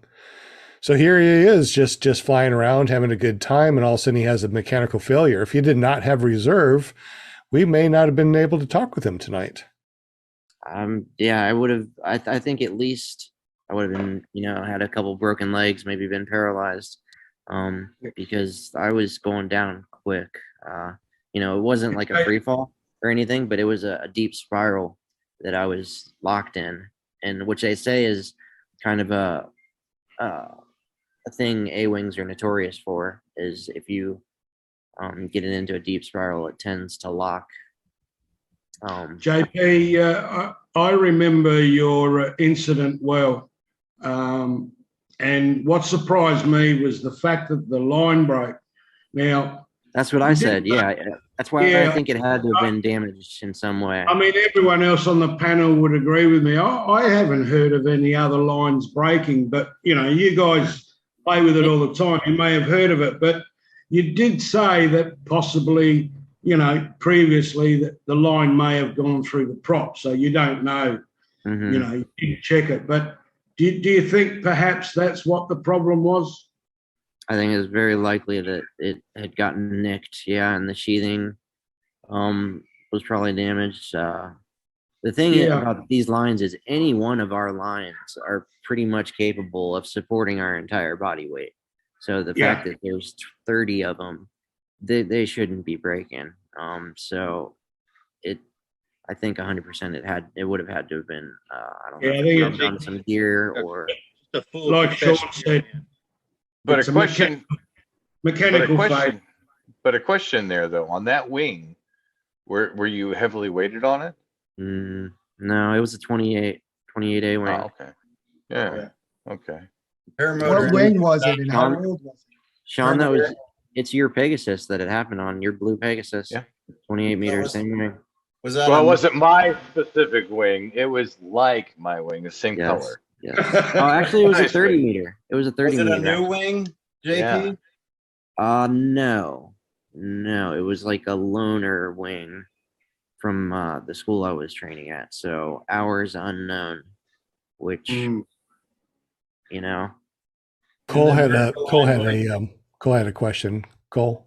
Yeah, I just was curious what wing it was, and you just answered that and how old it was. Yeah, Pegasus 2. Probably only, within 6 months old, probably less than 100 hours, I would assume. Where did the line break, JP? At the important spot. Yeah. Was it at a malleon? Was it in the middle of the line? Was it No, it was probably maybe 6 feet from the carabiner, somewhere like that. Oh. So mid-line, basically, it snapped. Probably about propeller length away. Yeah, I was just going to say that. So you said it was 6 months old, but I thought you just said it was from a flight school or something. Right. Well, it was their loaner wing. Yeah. So Right. I don't know how long it had been in the cycle for their Gotcha. students. You know what I mean? So that's just kind of a guess. Yeah, because there could have been like a knot in there that broke it or something. I mean, Yeah, knots. Knots make the strings, the lines weaker. Yeah. Oddly enough. Larry, if you're talking to us, you're on mute, buddy. Larry, you're on mute. I see your mouth moving. I don't know if you're talking to us or talking to somebody else. So I see Larry talking. I don't know if he's talking to somebody else. Yeah, I don't know. Here we go. Okay. Sorry about that. I had a question for you. After the wing, you had the incident. Thank God you're okay, by the way. Did anyone check the rest of the wing and see were the other lines still in spec, or were the lines bad, or did anyone, or whatever happened to the wing? I'm not really sure what happened after that because I returned it to the school. I would assume he replaced the line and put it back in to use because I didn't hear anything else about it after the fact. Yeah, it would have been interesting to hear. I think it was a loaner to the school from Gin, to be honest with you. So he probably just sent it back to his dealer, his Gin dealer for this region of the states. I don't know what they did with it, to be honest with you. I would It'd hope be interesting to see if those other lines were in spec, or if that was, like you said, was it one next line, or right? I've heard some gliders lately have had problems. I don't know if it's from the pandemic where they've. I forgot who I was talking to. Was it Brooke Sheffield? Someone had a glider that was a year old and the lines were breaking already. Oh, they the weren't webbing. doing it. Yeah, was it the webbing? I thought it was. I saw something on the Facebook page about webbing on a Gin carve. Okay. But it turned out that the trimmers were routed wrong in a way that put stress on the webbing unnecessarily. Gotcha. Chris Santa Croce chimed in on that thread. Okay. And I think Jen replaced the risers at no cost. And then Chris said, "Hey, your trimmer's supposed to go around this, not like that." And okay, that's what that I think was. That was that. Yeah. Okay. A lot of guys were chiming in on that thread saying that they needed to replace the whole wing, and but I think that was before Chris chimed in on with the information, and that just goes to show, read your instruction manual. It's sure. It's when you get a new wing, it's extremely important. Also, stuff about can you use brakes on bar? Can you use brakes at different positions with your trimmers? Mm-hmm. How to use the speed bar safely. There's so many different things that differ from wing to wing. So I'm very firm in reading the manual, even though it's something we all after a couple hundred hours you kind of take for granted. A wing's a wing, but never hurts to be over informed. Pre-flight is a manual. What's that? A manual? I bought 2 brand new wings now, and I haven't got the first manual yet. Now you get a thumb drive, right? I didn't even get a thumb drive. You can get a thumb drive? I think there's a piece of paper with a link or something like that. I mean, it's super goofy. You spend $4,000 and they can't send you a little booklet. I know, right? Sometimes you can go to their website and download the manual. That's what I do. Yep. That's what I do. I know. I read them all the time. Yeah. Slow Days in the chat said, I got 5 lines replaced tonight after a prop strike. Mad Sloper said laser line inspections are $275. Don, did you do you replace your own lines or you just send it out? Who, me? Yeah. I ended up not replacing them and just letting that wing be part of my school. So the kids get to mess with it and play with it and tear it up, and I don't care. I mean, it would have been $700 to replace all the lines and have it inspected. I personally, when it comes to the lines, I know that if you tie the lines wrong, it could be like 30% less strength if you tie the line wrong. And when it comes to this thing, this bed sheet with strings coming down that's holding me safe in the sky, I trust the professionals. I'll replace a brake line because that's not really bad. And I can reach back and grab D's and land if I need to. But, when it comes to the A lines, and B lines, so that's what's holding all of your weight basically, especially if you let your trims out and push your speed bar. I want the professionals to touch my lines. I don't want to touch it. It scares the crap out of me. They found out, remember that paraglider that we lost out in the desert? They found out after inspecting his glider that he repaired one of the lines, and it was tied wrong, so it snapped when he got in cloud suck, or when he came down and it opened back up and it snapped that line. That's one of the reasons why I'll never do my own lines. I'll have it sent out for $175 a year, and they can replace it for $20 a line. That's my life. I don't know. It's like JP's thing, it's like one line snapped, and something horrible could happen. So, who replaces their own lines and who has it sent out? I always have mine sent out. Anybody I replace my own lines. I always have. Yeah, same here. I do mine. Okay. I've replaced a friend's lines. I've helped a friend replace a line before, and it's very you want to be meticulous about it. Yes. You don't. It needs to be exactly as you took the other one off, and if it's not, then it's not right. You need to have it right. I fly Mac Para wings, and they always have really good line schematics. So it's really easy to make sure that you're ordering the correct line and the way you put them on. And that's the thing too with the manuals, with those manuals that you can get on the websites and such. They have those schematics specifically, so you can get down to the bottom of, I need this, I don't need that, and I don't need that. Right. You know, But like when- John said, it's really important that you put it on the same way that the old one came off. I think one of the more challenging thing is with all the lines hanging around, your wings probably, hanging or something like that, is to make sure you don't interweave the line through another line that it shouldn't be going through. So Exactly. to Sean's point, it's really important you put it on the way you took the other one off. It's an advanced skill. Once you do it a couple times, it's really simple. And with some wings, it can be kind of finicky and funky because there are extra lines that may not be on a typical glider, like say single skins. Some single skins have an additional line that goes from the brake to the tips that after so far you pull, then it affects, the actual brake. And if you pull so much, it's like tips and then tips and brake, with those systems, sometimes you have a line that comes up, and you can have a line wrapped on the inside. One line will be on the outside, one line will be on the inside, and you'll be like, man, that doesn't look right, but it feels okay, but it's not right. It's very possible that those lines could rub and start sawing themselves in the middle of the flight too. And it could be as simple as you bought a wing from a friend, or you bought a glider and you think that everything's set good. It's not an old wing. It's not a new wing. It's been flown, blah, blah, blah. You get it out, you kite it, you ground handle it, and everything works fine.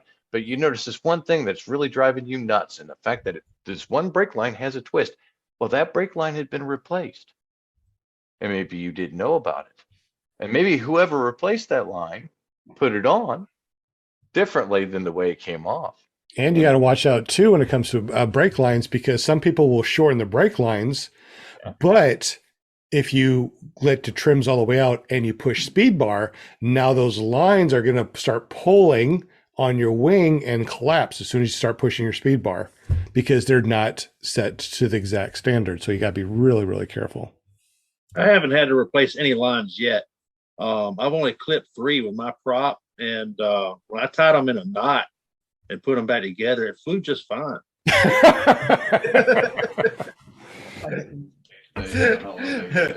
Well, that's a joke. Everybody that's listening, that's a joke. That's a joke. That's like with kiting, with lines tied in knots. So that's like actual kiting. With actual kiting line, they use dynamia. They also use spectrum lines, and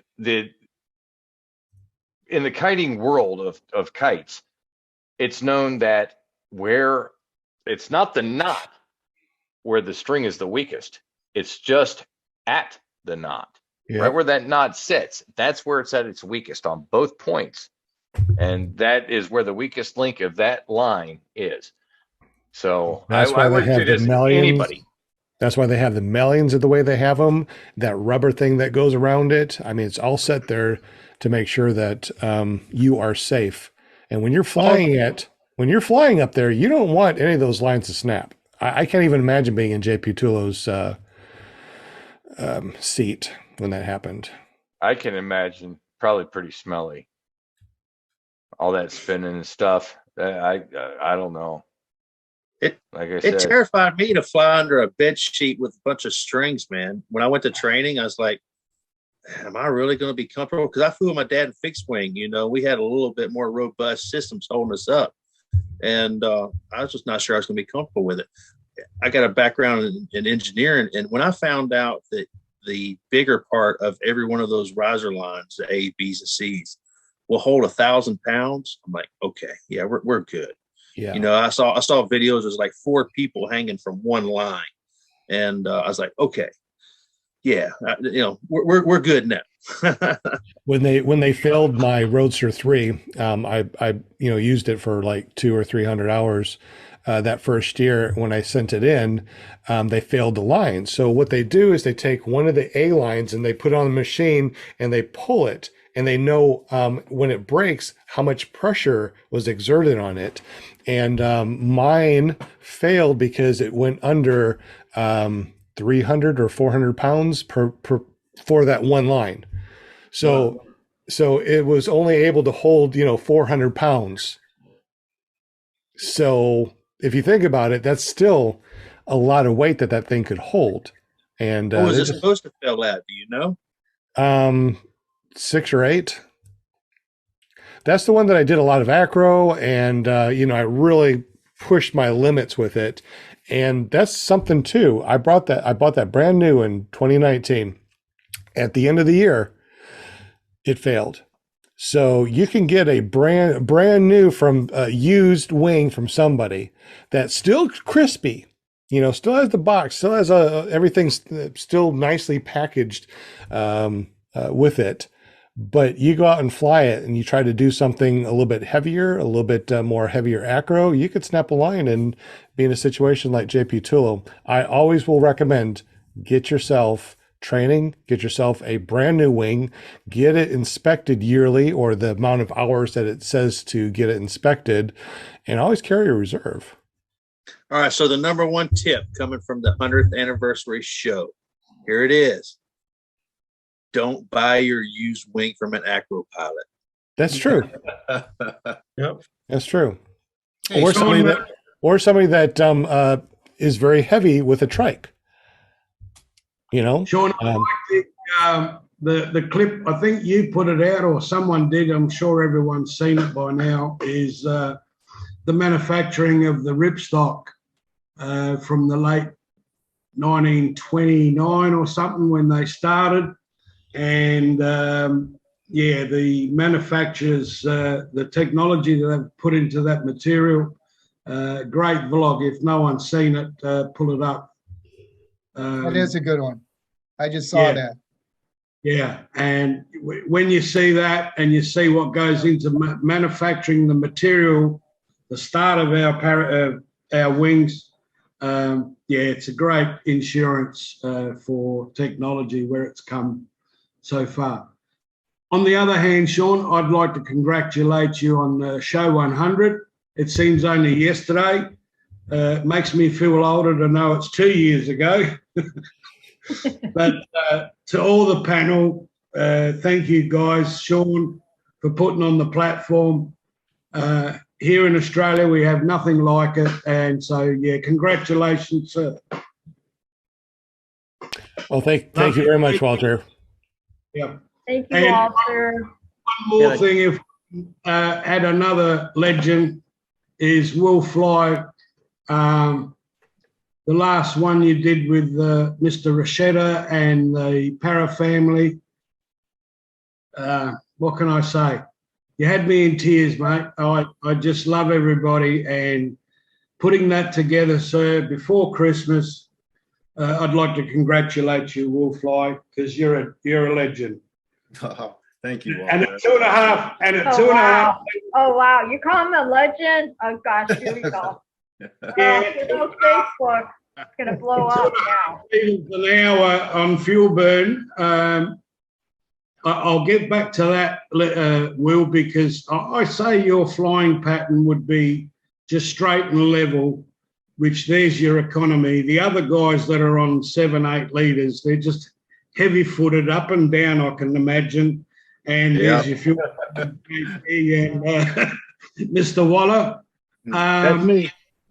Yeah, and I think Will, come from the 80cc, correct me if I'm wrong, Will, but I'd say you'd be very light on that throttle going up and in your cruise mode. And I say your level flying, I don't see you doing a lot of up and down, which to me, that's where your fuel burn is. I know myself with my PPC, I burn 18 litres an hour, and that's climbing up and down and, mucking around. But if you fly level, your fuel economy comes a lot further back. And to achieve 2.5 litres, sir, congratulations. And I say to everyone else, try and do it. Yeah. Well, I brought that topic up a few shows back when I first got the Moster. I don't know if you remember that. I was talking about how, is that normal for a Moster?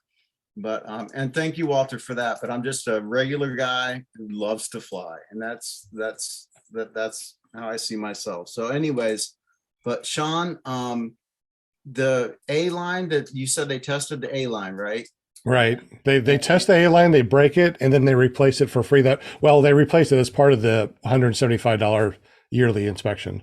Okay, so they test the A line broke, so they just automatically assume all the other lines fail, or if the A line passes, they assume all the other lines pass. Is that kind of I assume that's what it is. They also do the porosity test and they check everything else. They do a lot of stuff. I mean, it's just not, snap a line and go, okay, that's good. They go through everything, every cell, every inch of that thing. And if there's anything wrong, even a pinhole that you don't even know that there's a pinhole, they'll say, hey, you got a pinhole, we're going to patch it. It's only, $1. Okay. Or look, you got a big, 3-foot gash in your thing that's covering 3 different panels. It's going to cost you $20 and we'll repair all of it. So, well, I guess that makes sense because the A line would take the most stress, right? Yeah, that's right. That's my thoughts too, Will, is basically the A's hold most of the load. So they're going to test the A's. If the A's pass, the rest of them are good. If the A's don't pass, well, maybe the rest of them aren't bad, but they probably assume they're all bad. You just need a line change. Yeah. Or the other lines behind it have to take up the slack that I don't know. I mean, but it does make sense. If an A line goes, that's a frontal, and you better be able to toss your laundry. JP, I know that you got your hand up. You need to say something, bud? Question in the chat from Clark's video. What do you guys think of how much of the 4,000? What does it actually cost to make a wing? Is what his question was. It costs 4,000, but if it costs 4,000, how much do you think it actually costs them to make it? Probably about 1,500. Being on the accounting side, that's about what the margin would be. 1,500 for 4,000 wings. Yeah, my wings are ozone. We buy it from Europe, but it's made in Vietnam, I think. So yeah, I mean, it's just like economies of scale. They don't make if they don't make a lot of them, they're going to be more expensive. But I think most of these are outsourced to countries where, textiles are. Yeah, I'd say it depends, because if you really think about it and you break it down to each and every little level, I mean, those needles, after so many holes that you're poking in fabric, you're gonna have to replace that needle. You're gonna have to replace that thread. You're gonna have to replace, the workers, the hours. It's on a big boat that's crossing the ocean. You have taxes and tariffs. The R&D to design the wing in the paid a first lot place. for research and development too. Yeah. And people have to make money. Yeah, that's kind of like I paid 4,000 for my wing. I know through other dealers that wing would have cost a dealer like 3,200. So I mean, everybody's making money along the way. People that transport it, probably it may cost them $1,000 to make that $4,000 wing, somewhere in there. The top of the line ripstop is made in I think North or South Korea. And the other manufacturer is Germany, which most of the wing manufacturers, I believe, use that, and they go back to the German one, even though the other material is better. But a lot of the wings are made in Taiwan and places like that, and they do use this new, better type material that is made in Korea. Taiwan. And so a lot of the manufacturers are really tied to the tensile, the weavers, which make the material. So really, there's only 2 types of material that everyone uses, which is, the technology has come so far. The chutes really, apart from the image that we do, they don't really rip or anything like that. So it is the lines that hold us up. But yeah, like everyone says, one line would carry the weight of the whole vehicle. Yeah, when it comes, and also let's go back to the cost of a wing. They buy in bulk, bulk lines, bulk, sheets of fabric, and they have huge facilities, that they're stringing these things up on. If you had $1,500, there's no way you could find the material and make a wing yourself with the amount of, what they're spending on one wing. And of course, like you said, they got to pay everybody all the way down the line to do it. And they're playing, if it's certified, they have to pay for that certification. It's And not that's just awarded to them. Big part of it. Yeah, that's a big chunk. Paramotor podcast said they had the guys on there. They had Dudek and they also had Ozone on there, and they explained the cost of that. It's like $10,000-$15,000 a wing just to get the certification. Yeah. And we got people here from multiple countries. We got Australia, Canada, United States here. I think most of us are patriotic. We would like to buy something that is made in our country. I'm not flying anything made in my country. Well, it probably costs $20,000 to make a wing. No, I'm not saying I don't want to. I do want to. Just none of it's made here. There's none of the motors are made here. Vitarachi, there's a few frames made here in the U.S. I don't know of any wings. I think I heard of one. Super Dale. You do gotta admit though, Brian, if you were to buy a Harley Davidson Paramotor, that would be pretty costly in just parts. I'm just saying, because it has Harley Davidson on it. That's my example, man. I love motorcycles and I love crotch rockets, and there's not a good U.S. manufacturer of sport bikes. If there was, that's where I put my money if it was competitive, but there's not. So the things that we want in this sport are pretty much for all of us made in another country.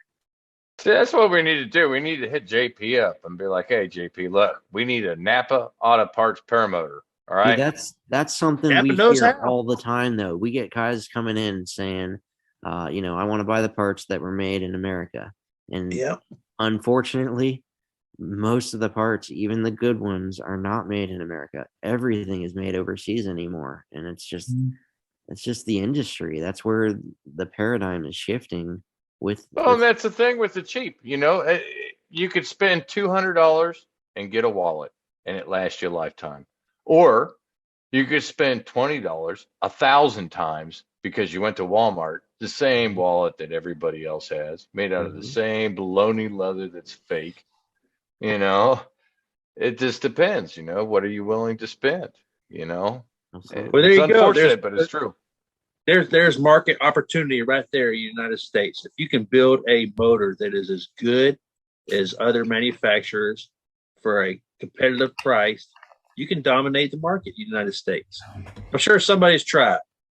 But don't forget product liability. That's the reason a lot of the stuff is made overseas. They have different laws.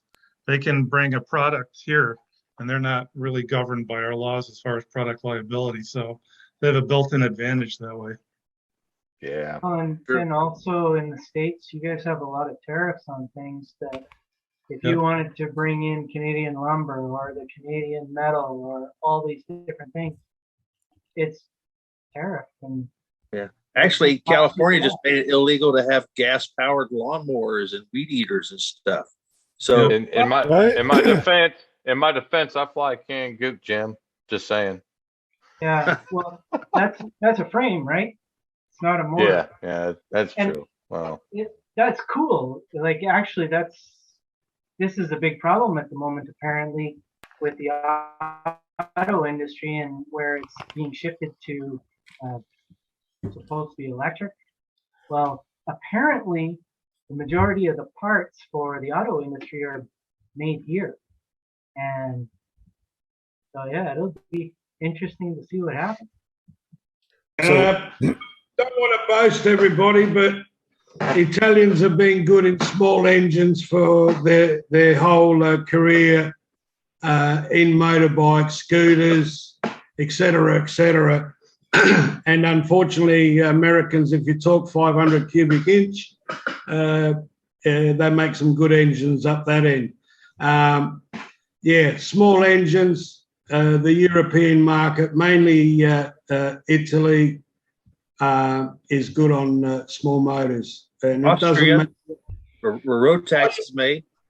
Well, that's right. Any European country, and it's been because they've paid $2 plus a litre for 40 years. So a litre, that's $8 a gallon approximately, USAians.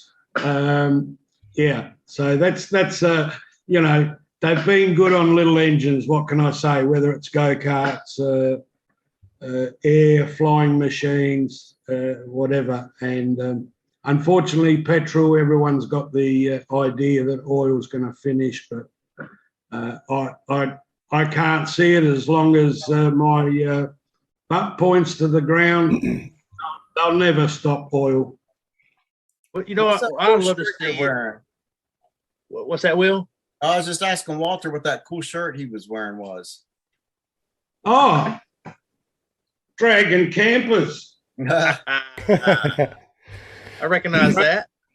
Great shirt, very comfortable, feels rather nice, girls. And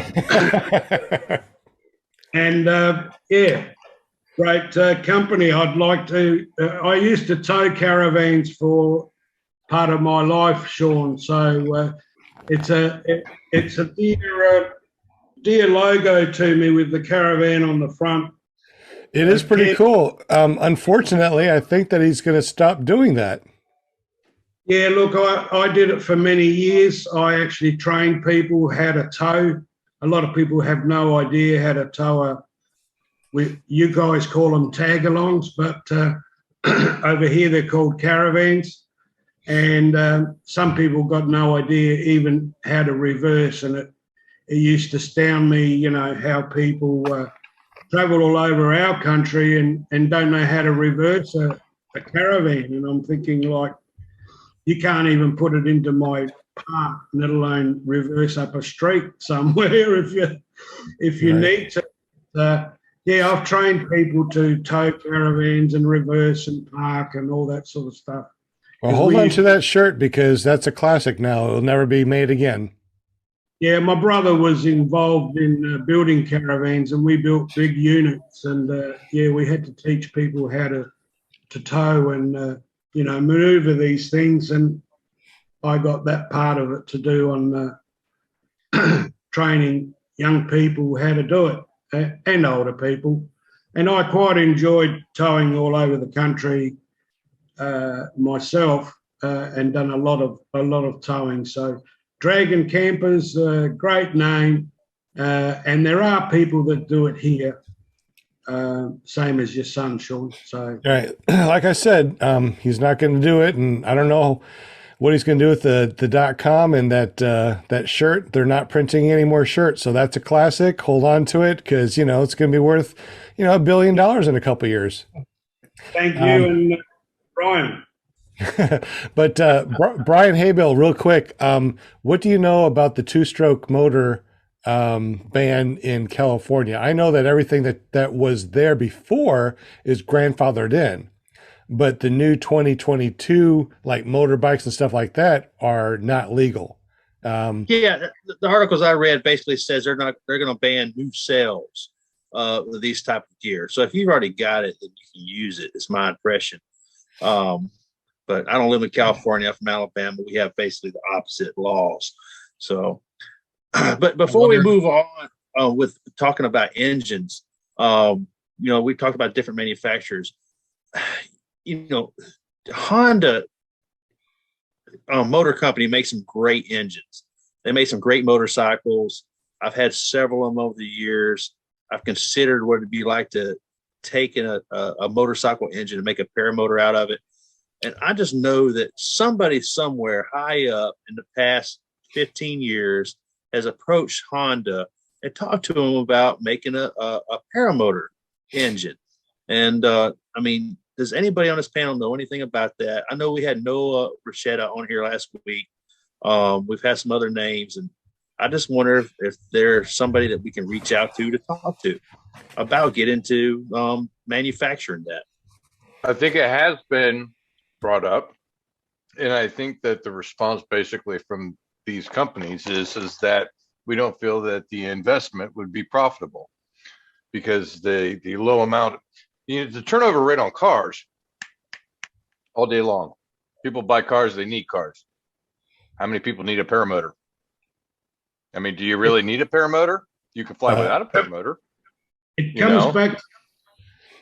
Sorry, it comes back to that one cylinder again. Now, as a two-stroke, the horsepower, the really what you can achieve out of that size cylinder, you won't achieve it in a four-stroke.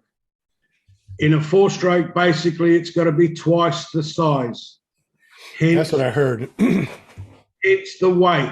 You can make more power with a four-stroke, but you're going to be a bigger engine. It has to be almost double the size to produce the same horsepower. Getting back to two-strokes, we are banned here. I'm not sure about over there. You can't have a two-stroke marine engine anymore. If in you've California. got it, no, this is in Australia. Oh, you cannot buy a two-stroke marine engine anymore. It's the same way in the U.S. It's the Can you same buy way. it used? If you've got one, you can keep using it, but you cannot buy a new two-stroke engine. So no more. you can't sell it then either. It sounds like. Yeah, you could, you could, but if that engine needs to be replaced or parts, you probably won't be able to even get parts. So they force you to buy a four-stroke engine. So Walter, what about a rotary engine? How do you think that would weight? No, even though what's his name, Mr. In England makes the Parajet. They make a rotary engine, and it has been used in a Paramotor for the Everest flight, didn't they? Over 32,000 Kilo, right? Yeah. Oh no, what's his name? Gilo. Yeah. He's invented a rotary, which is, and it has been used for Paramotor quite successfully. Like I said, to 32,000 feet. It must have had fuel injection on it to do that. Mm-hmm. And so, but as a rotary, as a real engine, rotaries need a lot of RPM. So therefore, because they don't make torque down low, they make horsepower, but it's all in RPM. So you'd need a lot of reduction and fuel, on gearbox, or bring the engine speed back to your prompt reduction. Yeah, but I think like ultimately the reason why we don't have more motors available and such is because it's a niche. It's such a fine niche. How many pilots are there in North America total? Those that are documented and undocumented. There aren't that many. I mean, they're really, when you think about it, in these other countries where paragliding is predominant, like France, Spain, worldwide, though, it'd be in the millions. You know what I mean? Well, worldwide, yes, but what I'm meaning is from like a standpoint of manufacturing, though. One, you have to make a plant. Two, you have to be able to produce the product, and three, you have to be able to make the sales to be able to warrant that expense that you put into making all this stuff. That's where the problem really lies. Is, am I going to make a profit off of this, or is it going to cost me money to make something? Yeah, but if I could make an engine, let's say a four-stroke, and it could come in on the weight of, let's say, a Vitarazi, it'll never happen because it just can't be done. Really, the answer is electric. I hate to say it. When it comes to paramotor, the electric motor is the ultimate. The only thing is the battery. 100%, I agree. 100%. It's right around the corner. 100%. I agree. I cannot wait. I'm a mechanical guy. I put an airplane engine on a bicycle when I was 12 years old. Mark my words, I am going to take a motorcycle engine that has 5-speed transmission, and I'm going to put it on a paramotor. And I'm going to be the first person. I'm going to be the first person you hear in the air going, Kawasaki. Mark my word. I don't see why not. Just ruin your sponsorship from Honda, then, Mr. Haybo. Honda's only 3 syllables. Sorry, man. I gotta have more 3 gears. Well, I think electric is, we are at the infancy of where electric will go. Okay. Basically, I've seen this in the RC airplane industry when they went from the old school gassers, where they were using the nitrous gas to run their nitro. Yeah, you get what I'm saying. The fuel, they went from fuel to electric, and then it was brushed motors. Then it went to brushless. The second it went to brushless, that was when I was like, they're going to start making this stuff bigger. And when they do, it's on. And they are. Now it's at its infancy stage, which means we're at the cusp of it. We really don't understand it completely because we haven't spent enough time playing with this crap yet. But it here pretty soon, I would say within the next 5 years, maybe 8, we'll have a lot more stuff readily available to us in the electric paramotor field, due to the technology and the tests being ran on the motors and such. I think it will be costly. I think that the batteries are going to be one of the major setbacks for all of us until we have better battery. I don't know the mechanics behind like for example, lithium ion, lithium polymer batteries. They have now they have lithium carbon batteries. They've got a whole lot of newer technologies coming out that's going to be better altogether. But it's going to take time to get this out to the market. It definitely work well on a trike. I mean, if you have a trike, you can add more batteries. You can fly longer. Yep. Well, that's the thing. With the more battery, the more weight. And that's what you really have to worry about is, sure, your battery will weigh. And this is the thing. When you have gas, you have a full tank of gas on your back. But by the time you land, it's probably about empty. Or that's close to empty. 5 gallons is like 30 pounds. But now your battery, on an empty battery, it weighs just as much as it did full. And I was very lucky. I was able to test flight an electric paramotor, and I normally fly a Moster 185, right? And this paramotor, the SP 140, I think it is, the open PPG, it had more power than my Moster 185. I mean, it took me. I cranked it, and I was like this, almost going straight up. I'm like, this is insane. I've never had that much power, even with the Moster 185. It kind of felt like a 200 plus, if it's actual cylinder size. John, I'll get back to the batteries. Even the SP140 at $2,500 the battery. Now, if you look at the 1800, whatever. Whatever the top price is, if you look at it now, the Tesla cars, which I'm sure the batteries that are in the SP140 would be equivalent, if not better than that. To a Tesla? Yes, the Tesla batteries, they use the same, the 2200s or whatever it is, the single unit battery. Mm-hmm. Now, he's gotten 10, 12 years out of his battery packs. Okay, and you can look it up. It's fact. The first cars are still going on the same battery. Now that unit in the SP140, let's say it does the same. Okay, even at $2,000, that's only $200 a year. If you could get that life out of that battery, the motor will last that long for sure. Okay, even if it does have a hiccup, but on general, it's only 3 moving parts. The controllers actually, Sean Nasker, is proven today. I can buy a unit that I can put on my PPC and get a controller to control it right now. You can buy whatever size motors, kilowatts, and mount it on whatever you want and do the same yourself if you wanted to. It's out there, it's available. So, really speaking, even the battery, the only thing, as you said, that weight is all the time, whether it's full or empty, you've got that weight on your back. So in the future, I believe those battery weights will come down by half, and there's issues solved. Or as it goes empty, you flip over to the next one, and then you drop that one down with a parachute.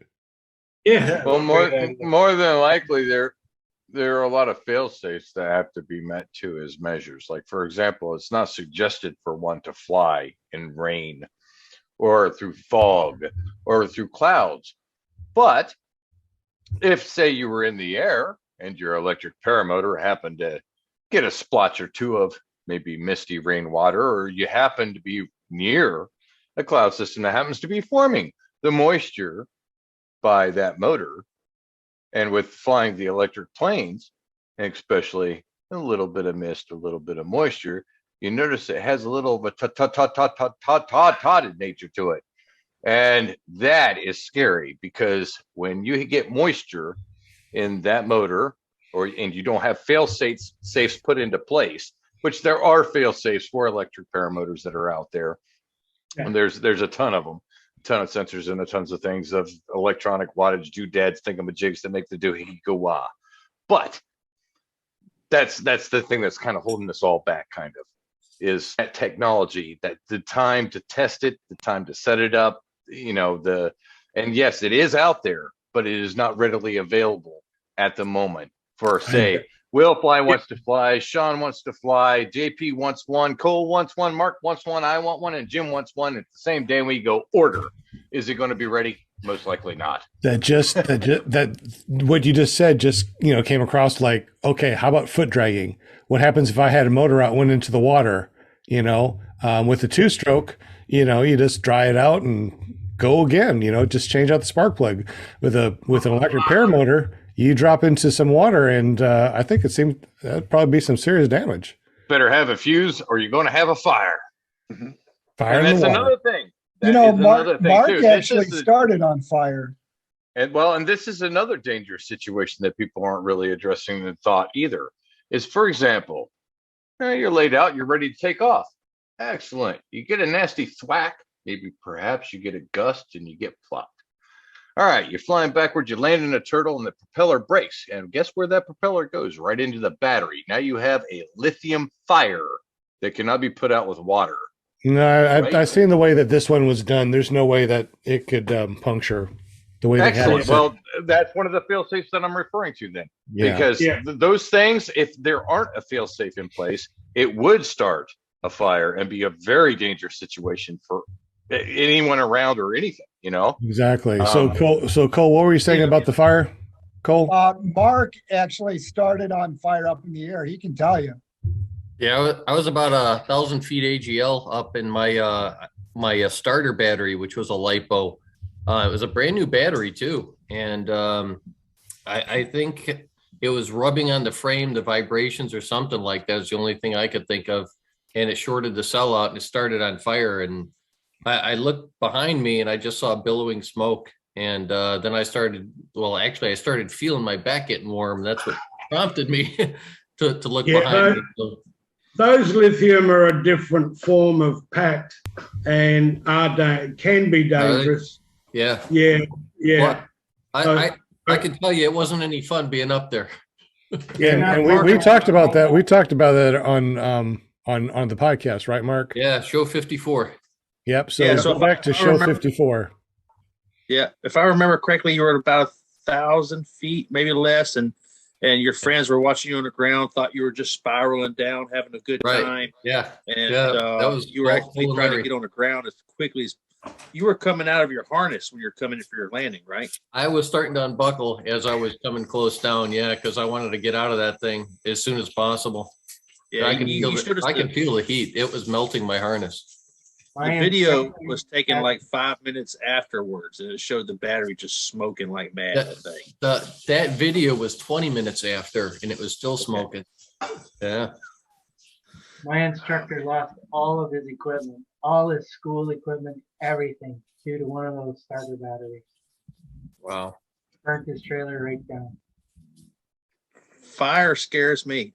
It's not just batteries.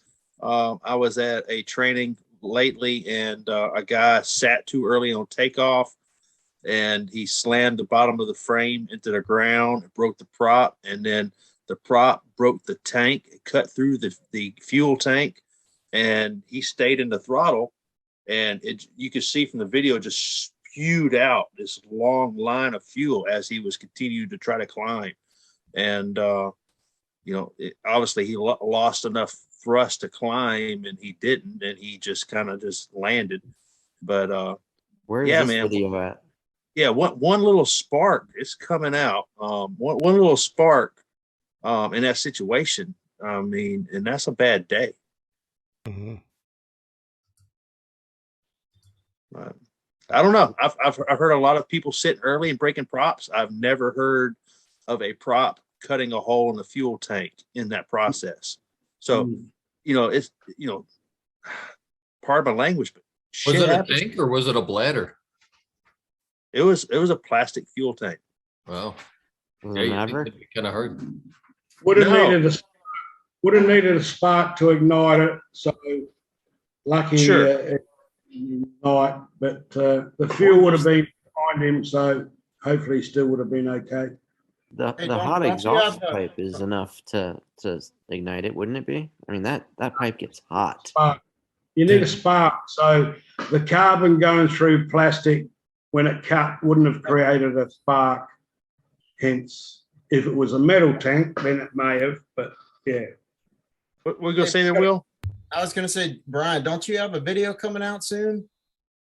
Yeah, I'm still waiting on a couple loose ends to tie up on that one. But I was flying at about 300 feet above this person when it happened, and you can see the spew that came out. And then also I've got now better ground footage of it when it happened. And so I mean, stuff happens. I mean, new students.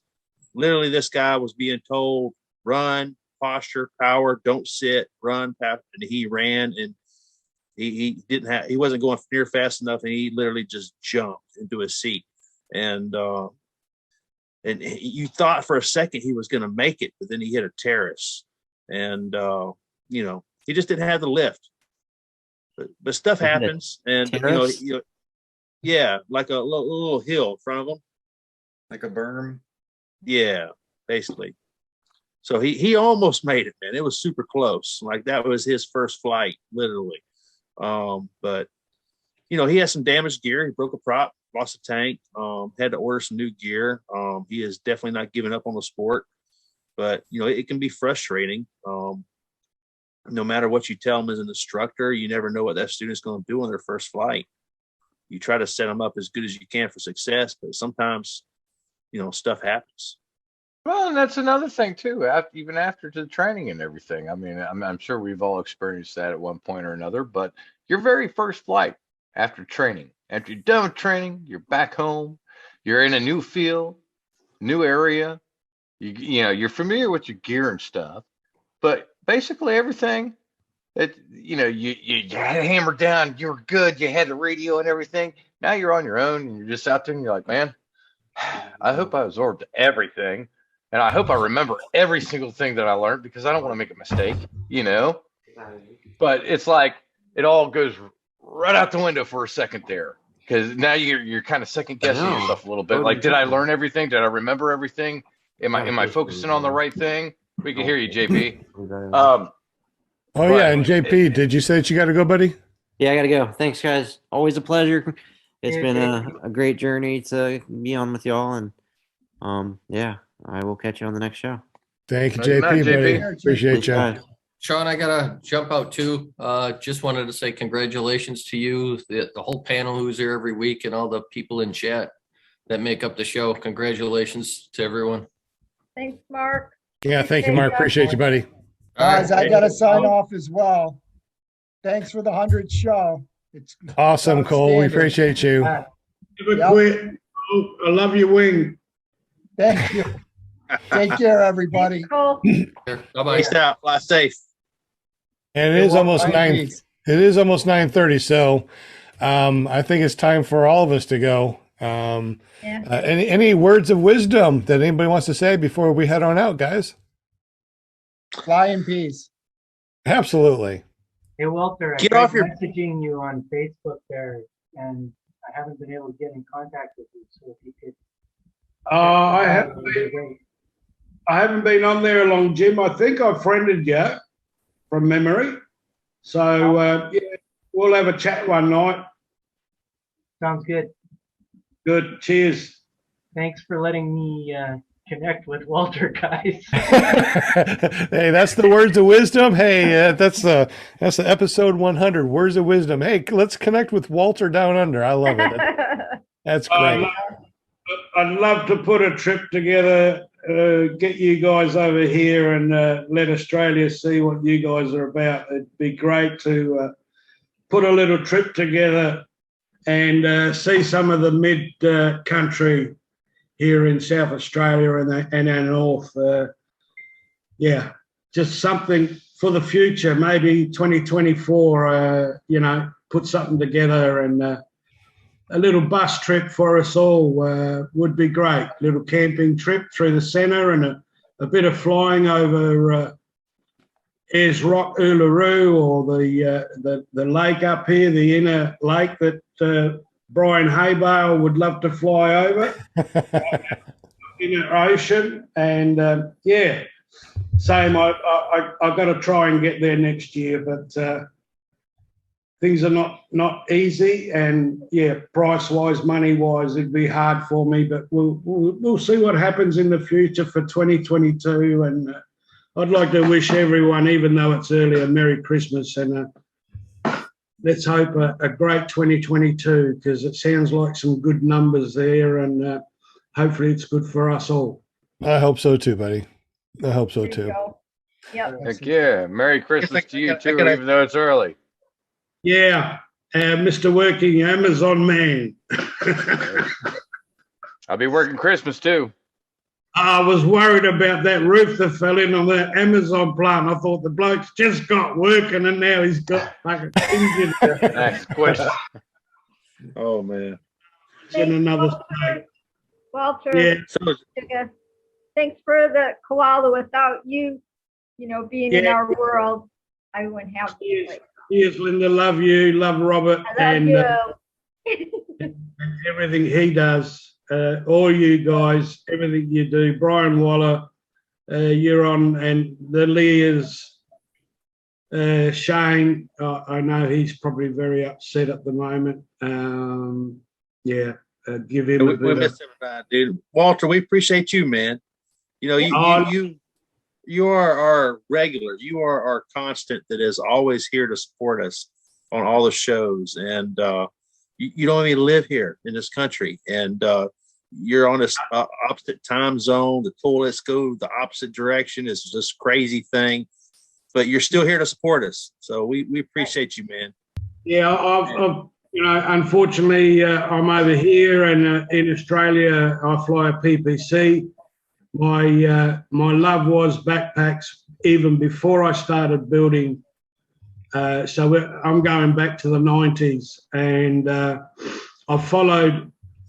We were talking about Mr. Tucker and McDonald's, and I think I started before that. And the shows, I think Paragliding Talk would be the first one, correct, Linda? Yeah.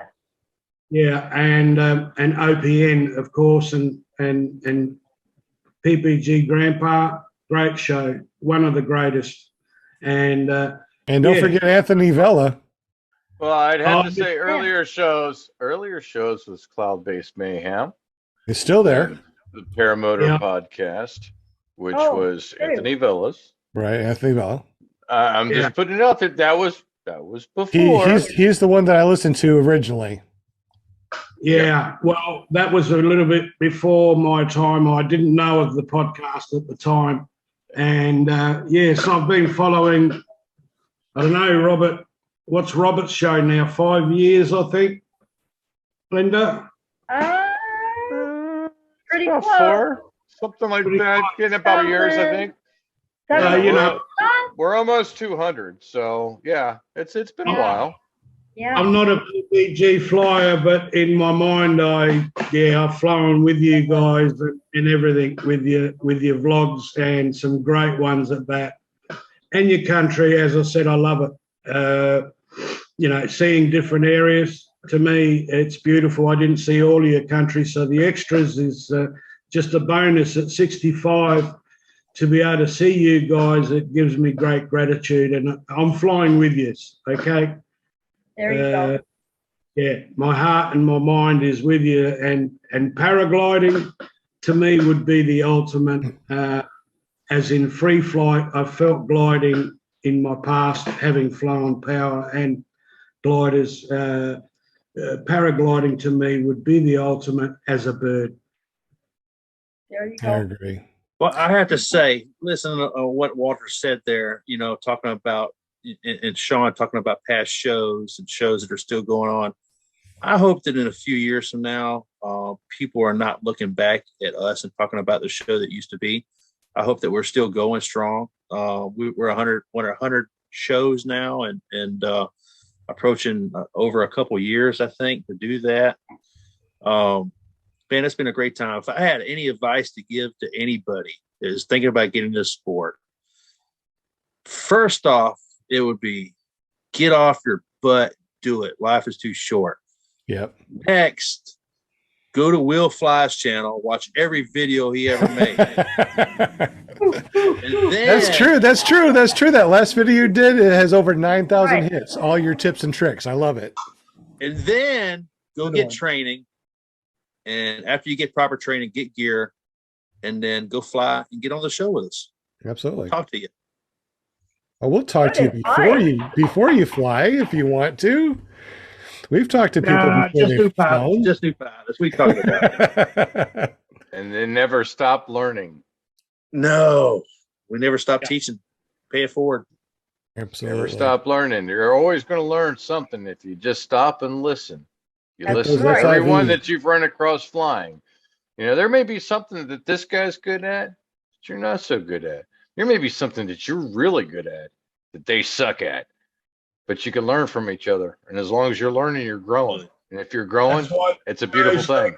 Yep. That's the show's so great because we've met so many with that PPG Grandpa has brought to us, and of all forms, and knowledge, as you said, Sean, long as you listen, and that's what this show is about, especially Sean's podcast. So, if you listen, you can pick up a lot. I sure did. Right, Sean? Sean and Sean? I mean, the last few years. I know you're talking to Sean or Grandpa. I mean, we don't know. The Sean. Yeah. Well, Sean Nasser, I would say to what you just said about flying is I will always remember something AJ Goen told me when I was training an aviator as a new student. He said that at 50 hours, I thought that I would know it all. When I got to 50 hours, I realized I didn't know anything. And you just continue to learn as you go. That's true. No matter how you get at this sport, there's always going to be somebody better at doing something that you can learn from. Yeah. So just keep an open mind. The more people you can fly with and learn from, the better a pilot you're going to be. Exactly. Don't treat it as a competition. Just treat it as knowledge. Most of us don't. We're here to support each other. Yeah. We're not here to beat each other like some. And now, might I add, the first lesson you're going to learn before anything is do your parapet first before you put your gear on. All right. I'm just saying, because it never fails. You get that motor on your back, you get hooked in, you got everything warmed up, everything's getting ready to go, and you go, I gotta pee. You're ready to take a step forward, and you're like, man, I should have hit the can before I left. There you go. A good pilot always takes care of business before he goes flying, right? That's right. You know how hard it is to get a paramotor and a porta potty? God. Hey, you get, I can see you trying. I can see you trying, Will. John, do you walk around just ask people before they get ready to fly? Okay, you have to go potty. You better go now. If you got to go, you better go. Well, you know, with the Angel, you got that one pole harness type of thing. The way it's set, you can actually unzip and pee as you're flying. I'm just saying. Oh, yeah. Just saying. Is that Grandpa flying? What the hell? I think we've seen videos on YouTube covering such shenaniganry, and they've replied that it's a terrible idea because the propeller sucks air in. Now it doesn't care what it sucks, whether it's water or whether it's air, it's still sucking it in. And if air is flowing in, air's flowing back behind me, so it's all right. Yeah. Oh, Well, you're about to get a Paramotor sprayer pilot too. behind you. It's gonna shoot. That's a vision. Yeah. I'll never look at paramotoring the same ever. I'll be like watching everybody flying the videos. I wonder, God, did he just do what I thought he did? I have a question to the subject, Linda. What? Getting back to getting in the seat early. Now, I'll ask you, the panel, the experts, why do people tend to sit early? Because to me, landing gear, you don't put up until you're in flight. Now it's a DNA thing. When you have that feeling of lifting, you automatically feel like you got to sit. Right, but that's not flight yet. But some of those seats are designed to scoop you up as well. Well, the thing is, as I say, your landing gear you don't put up till you have flight. So to me, having not done it, in my mind is don't put up my landing gear until I'm flying, because I might get sync and use that landing gear. All right. So Walter, I want to tell you something. All right. Yeah. I knew, because I watched all these videos. I read everything. I just knew I would never sit too soon. I would never turtle, for God's sakes. I'd never come in and land on my knees. And the first 5 flights, I hit every single one. You did wonderful.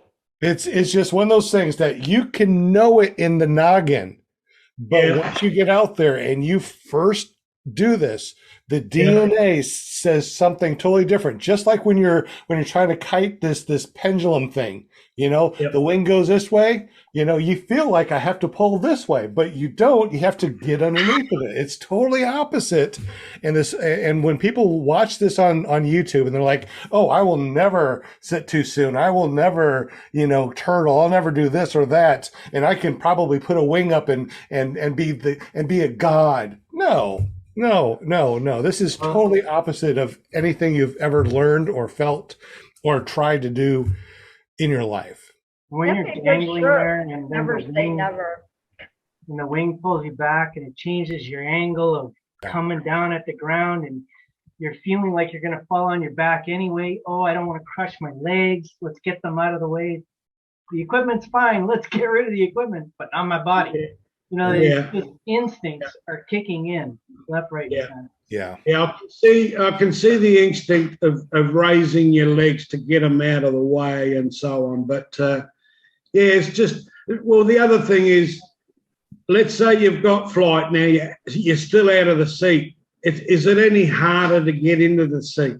No, the seat scoops you up. That's why when that's why when it starts going up, it feels like you're being scooped up. So you just automatically feel like, okay, I'm going to sit down. Well, a lot of that depends on how your harness is set up and if it's set up correctly or not, too. Yeah. Because if your harness isn't set up correctly, you're going to have to kick. You're going to have to move one arm to get your seat up underneath your butt. If it's not set up right, you're going to struggle, and that's what you want to avoid. You want it to be where when you get off the ground, you're still kicking your little legs. Even if your feet are off the ground, you're still kicking those little legs. Stubby nubbies. That's what I call them. Stubby nubbies. All right? Kick them bad boys, And once you're in the air and you're gaining altitude and everything's good, everything looks good, guess what? Then you can kick your legs up and the seat right under the tissue, Yeah. I wonder how much of it is psychological, though. I mean, you tell a kid not to do something, what's he going to do? He's going to do it, right? Every instructor out there drills into you beforehand. Don't sit too early. Don't sit too early. You're going to feel the desire to sit too early. Don't think pink elephant. Yeah. Don't think pink elephant. Stop thinking pink elephant. What if we encourage them to continue running until we tell them to stop, or find a better way of doing it. I mean, Run till you're is there a tired. better Keep way? running. Yeah, Brian, I think you're onto something there. I mean, the first thing I remember is my instructor saying, on my first launch, I want to see your legs running until I tell you not to, or it was until you get to whatever it was, the 100 feet. Maybe he meant 10 feet, but 10 feet feels like 100 feet to you when you're first flying, leave the ground. So it's hard to consciously make yourself do that running, but that keeps you from sitting in the seat. In my mind, I see myself in an aircraft, and that feeling when you see yourself, or you're in the air and the wheel is turning. Well, on your landing gear, it's still turning, and as a pilot, you hit the brake to stop that. But yeah, it's the same thing to me. Is get flight first before you pull up your landing gear. So it's just in my mind. I hope that one day when I do it, I do it correct and not sit down. That's all. So You'll remember this. You'll say, I just knew I was not going to sit. I'm not going to turtle. I'm not. Yeah. Yeah, but I mean, Brian, you're onto something there. Seriously. I mean, there's no will. Though, listen, you to stop. There's no perfect solution, though. Listen, that's exactly what they told us at Aviator. You will win the award if we have to tell you to stop running into the sky. All right. The award was you didn't have to buy a new prop. All right. Yeah. But the flip side of that is if somebody's too aggressively running into the sky, we literally had a guy in our class that he kept running, and it was exaggerated, and his foot went into the prop. He was named Chop Chewy. So there's a flip side of this. You don't run enough, you sit early, or you do it perfect, or you run too much and you stick a foot in the prop. I mean, so, what do you do as an instructor from that perspective? What's the perfect median to find? I mean, how do you be the most successful? That's the question. I've watched aviators, shows and stuff, and they, showed, first flight people, and they say, keep on running. And then they try to sit, and they don't sit, keep on running. So, I mean, it's just, I feel that it's like DNA. I mean, it just feels like the way you're being pushed like this, you feel yourself being pulled up, you feel your chair coming underneath your butt, and it just feels natural to go, okay, I need to sit. And what I found helps with me, I know I don't have to kick my stubby legs when I get off the ground. I know I don't have to. Because one, my wing is big enough to lift me up without my motor. Number two, it doesn't take my half throttle, and I'm off the ground 5,000 feet within 10 minutes. But I imagine it like I'm running, and when I get into the air, I'm still running that escalator up as I'm going up. I'm kicking them legs. If I do about 10 kicks, I'm about high enough to where I can stop kicking my legs. Now I can sit. You know what I mean? About 10 good kicks. 10 good kicks, and you're giving full throttle, and you're off the ground. All right, you're already in the air. You're going up. That's a trick. You're going up.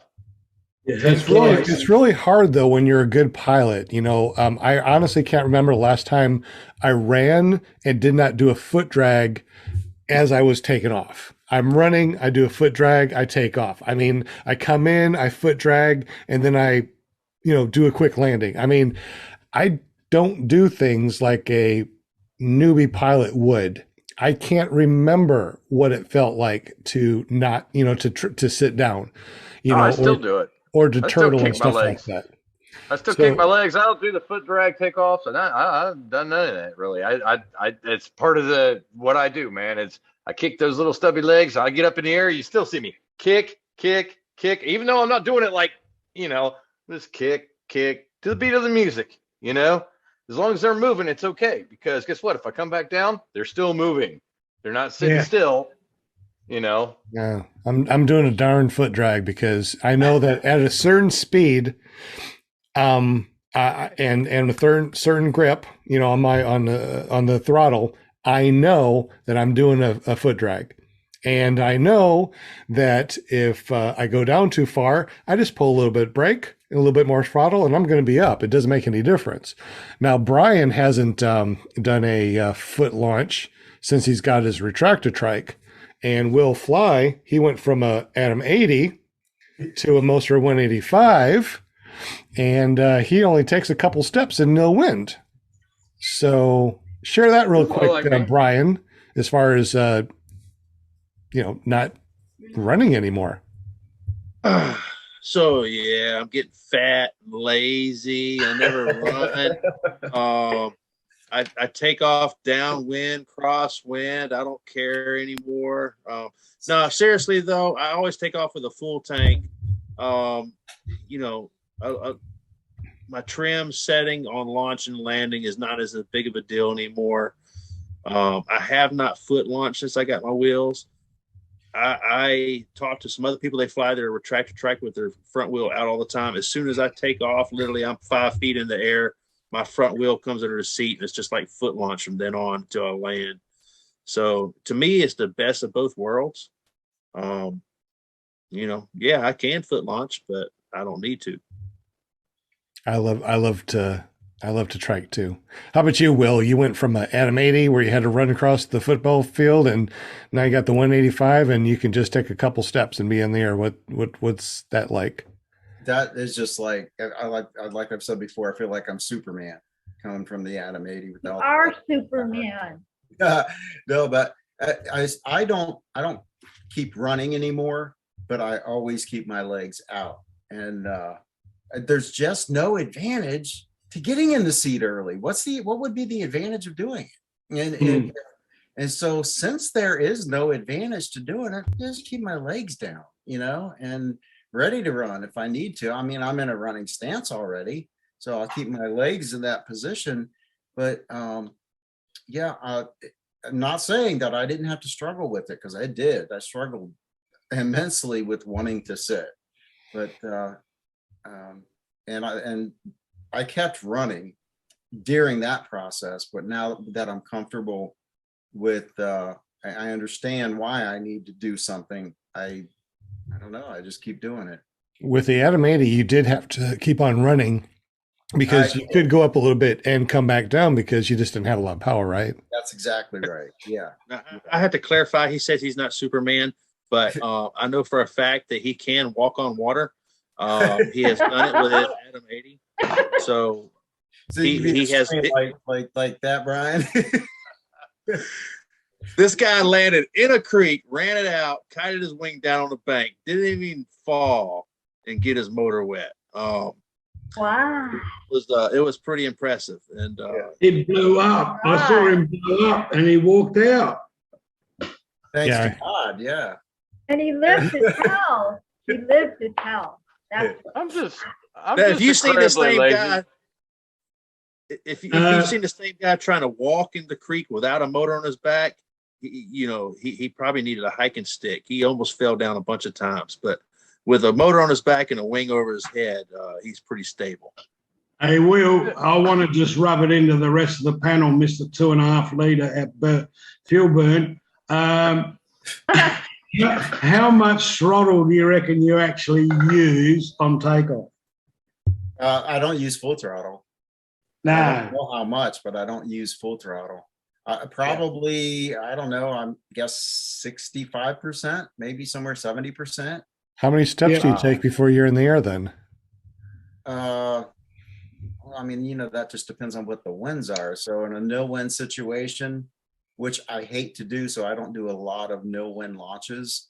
Gosh, I just did one of those a few days ago, probably 7, 6. On no wind, I take a maximum of 10. Yeah. 10 what? 10 steps. Holy crap, man. And okay. My 18 meter V-King and my 25 meter Magic, I take 4 steps. When how much do you weigh, Sean? On nil wind? Are we talking? 143. Are we talking about nil wind? Nil wind, maybe 6 steps most. Okay, that's what Will does, about 6 steps. I take maximum of 10 on no wind. I mean, that's nothing. And when there's any wind at all, 3 steps and I'm just, it's like an elevator. 2. Yeah. Literally 2 steps. 1, 2, I'm off the ground. Yeah. You Let's guys go pull back a to lot of counting. brake? What's that? Do you pull brake? Just for a quick second. Just to get up? Yeah, it's like I'm my hands are up with a little bit of pressure until I'm at that speed, like at at that 10th step where I know I'm at that speed. I just give a little bit like this, bring it back up, I'm in the air. I mean, it just doesn't take much for me to go boop in the air. I like boop in the air. Hey, Brian, are you ever going to come back to us, man? Or have we lost you forever? Well, you mean the foot launch crowd that sits over there in the poplar Yeah, section? the good side. Cool kids. Yeah, I don't know. Maybe, man. Maybe so. But I was planning on doing a foot launch again when I was an aviator when the winds were ideal, but I just never got around to it.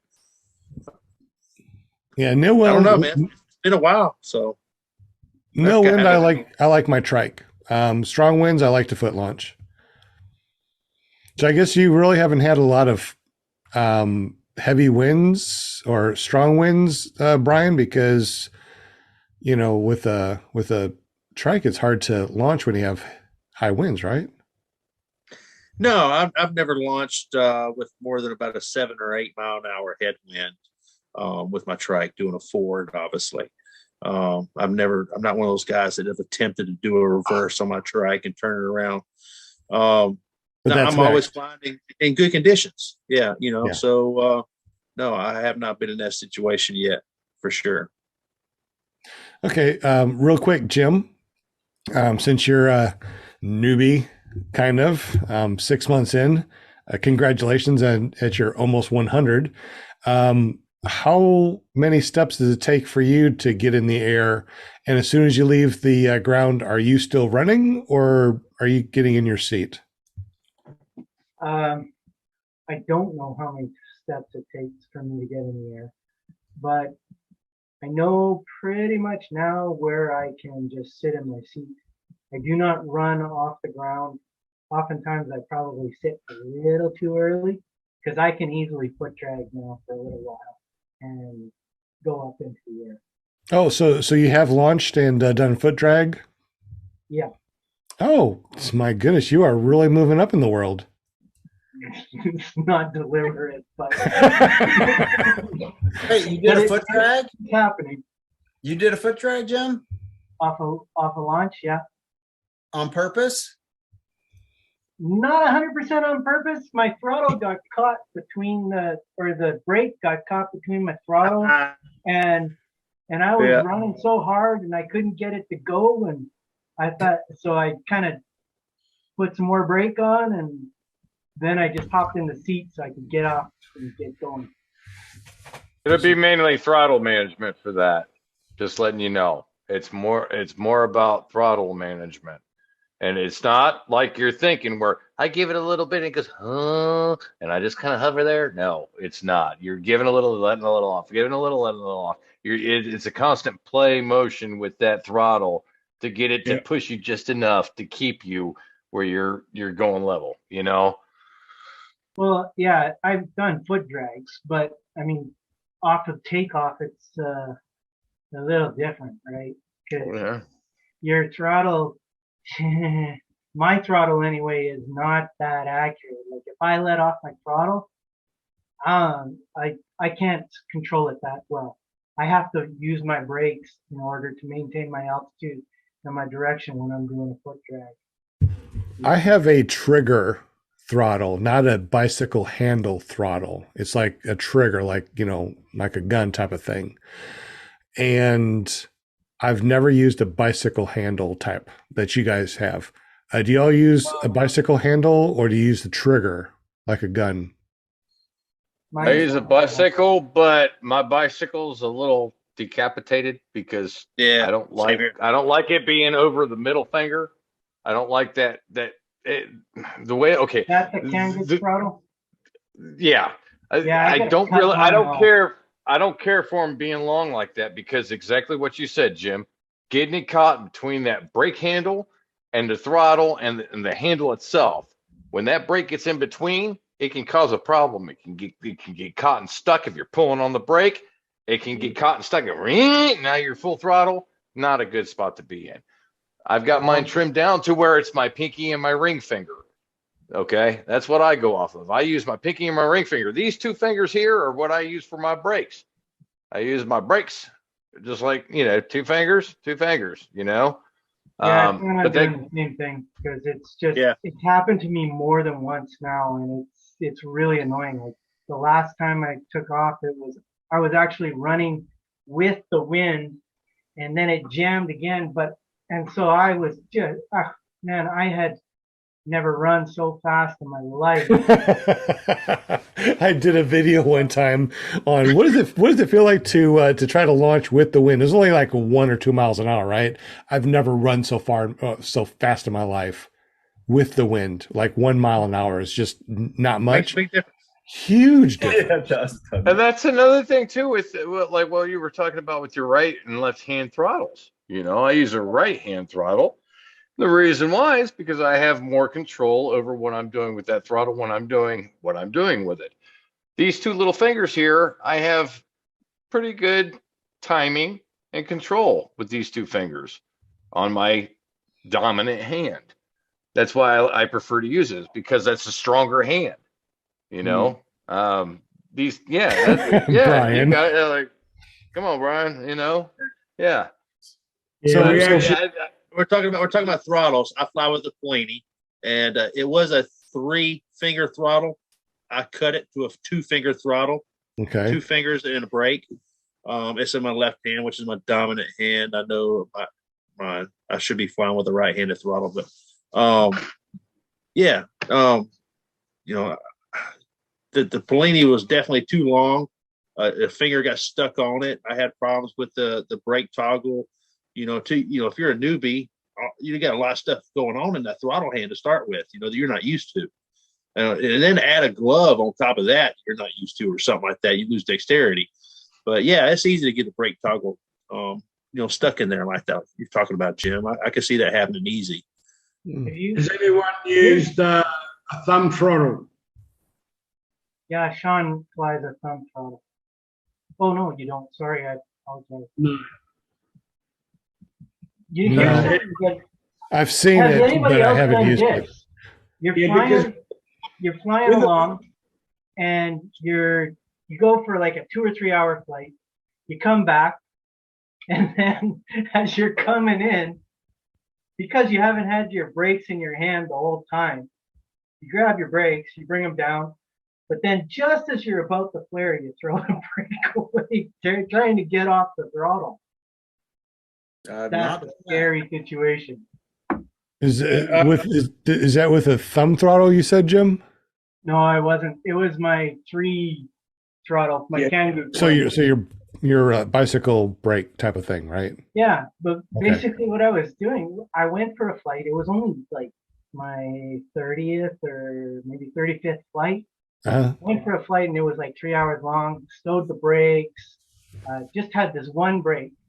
Even put my throttle on cruise control and set it off to the side and just cruised around.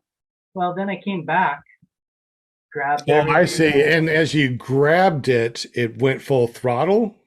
No, I was ready to land. Everything was good. I had my trims right perfect. And then I went to let off the throttle. I threw the brake. And you threw the brake. I was like, whoa, and grab this one and pull it down. Well, then you go in a nice big circle. How was your landing? I landed on my knees and pretty much on my face. Isn't it amazing? Isn't it amazing that you can like come in for a landing with one of these paramotors, land on your knees and face, and walk away with like, oh, that was embarrassing, but really no injuries. Yeah. It's wonderful that those arms are in the front and they're just, you know, you're pretty. Speed is everything, man. You know, speed is exponentially worse on damage as you go faster. So, you know, if you're cruising around at 20 miles an hour, and you hit something that's not nearly as bad as 30. That's for sure. But Yeah, I kind of look at it like a gooseneck swing arms, and your J bars is like a safety belt. Yeah, I mean, really, you can land on your knees, laying flat on your face, and guess what? You're fine. You got enough It's room. like falling off a moped. I mean, we're not going Yeah. that fast, especially if you're able to give a little bit of flare before you hit. We'll fly real quick on your throttle. I didn't hear what you do. I had the Pliny throttle. I use my non-dominant hand, so my left hand, and I have not cut mine down, but I have had the issue where the toggle got stuck in between and kept me from going full power. So I could see the need for that. Jim, Okay. I've never done anything that ridiculous, but I have landed without getting out of my seat. so do you use 3 fingers on your throttle bit wheel? I use no, because these I use for the brake. I'm still using these 2 fingers for the throttle. Yeah, see, that's why I did what I did with mine, was because I use these 2 fingers anyway for my throttle. Mhm. These 2 I'm using on my brake, so I don't need to worry about that big finger thing because it's just in the way. It's constantly in the way. Sense, and it's probably something I should do. I haven't had that issue for a while, but I have had it, so I could see it happening. Interesting. And Jim, I'm just kidding, right? Yeah, I'm just kidding with you, man. Yeah. A lot worse than that. Well, it is 10 o'clock. It's I guess it's been 3 hours. We've done this for 3 hours. I mean, we could probably go for another couple hours. I mean, I can talk paramotors a lot, which is probably why I have a podcast and I have shirts that say warning may talk about paramotors. But I bet you anything, we don't have too many more viewers and they're ready to go to bed. I know that my wife already said, hey, I'm going to bed. Are you coming to bed? And I'm like, yeah, I better get my butt to bed. If the wife is saying that, I better get to bed, right? How about this? We'll do it again next week. I think we should. I definitely think we should do this again next week. And every week from here on out till we have like 10 seasons and then keep on going. We got Justin Terrell next Monday. Make sure. Oh yes, Justin Trell. Yep, next Monday. Yep. We don't have anybody for episode 102 on the 27th. Episode 103 on the 3rd we don't, but on the 10th we have somebody, right? Yeah. Jack. Do somebody. Have Jack. Jack Burton. You got Jack on the 10th. All right. Yeah. Should be a good show. We always have good shows. I really like this. I'm real so glad that you guys hung out with me today. 100 episodes. Can't wait till next year. I mean, season 3 is coming up in what, a couple weeks? We having a Christmas shindig next week? Shing-ding? A shing-ding? I don't know. I mean, the 27th is that Monday right after Christmas. I don't know. Do you think? I'm planning on putting on my Rudolph nose and foot dragging some roofs personally for Christmas. So, hey, Santa's coming, baby. Don't get caught in the power lines. Yeah, like last year. No, I've already been in one Tucker review video. That's enough. Yeah, so, it'll make national world news if you do. Yeah, it will. Just think how famous you're going to be, Brian. Yeah. What, if I can get a hay bale above the power lines, is that what's going on? Oh man, that'd be awesome. Yeah. Oh man. Well, hey, happy 100th episode. Yeah, happy. Y'all. Yeah, absolutely. Happy 100. Amazon. Cheers, buddy. Congratulations, y'all. Yeah, so thank you very much, everybody. Appreciate you hanging out with me over here at ClearPropTV. If you're listening to us, you probably search for PPG Grandpa's Paramotor Podcast or found us on paratalk.org. Find us every Monday night at ClearPropTV.com. Thank you very much, Jim. He helps us out with printing. You can always find his shenanigans at careppg.com, but he also does a lot of cool things as far as printing, and he has a printing place up in Canada, carepp.com. Tell us a little bit about that, Jim. Yeah, I do printing. You do printing. All right. I do printing. He does printing. My wife told me yesterday, that I don't explain it enough. that means I can print business cards Ah, or stickers Cool. or decals, decals or checks. I got my Just want money. calendar. I got my calendar. Jim, I reckon you should print a picture and information on all of our legends that they can give out at the fly-ins for free.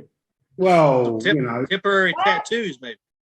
oh yeah, No. temporary tattoos. That'd be a good idea. Tattoos. No, we do it. Cakes. Can you make? Hey Jim, since you print, can you make T-shirts too? You can. Yeah. I'm actually working on some wind socks.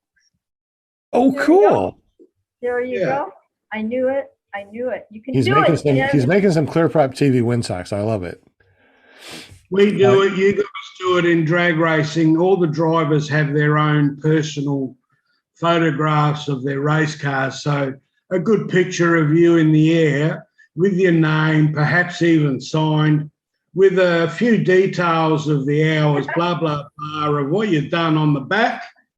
And it's just something you give out to the kids, and they go home and hang it up on their walls. And one day they want to be a pilot, just like Right. Will Fly. I'm a kid. You can give it to me. Right?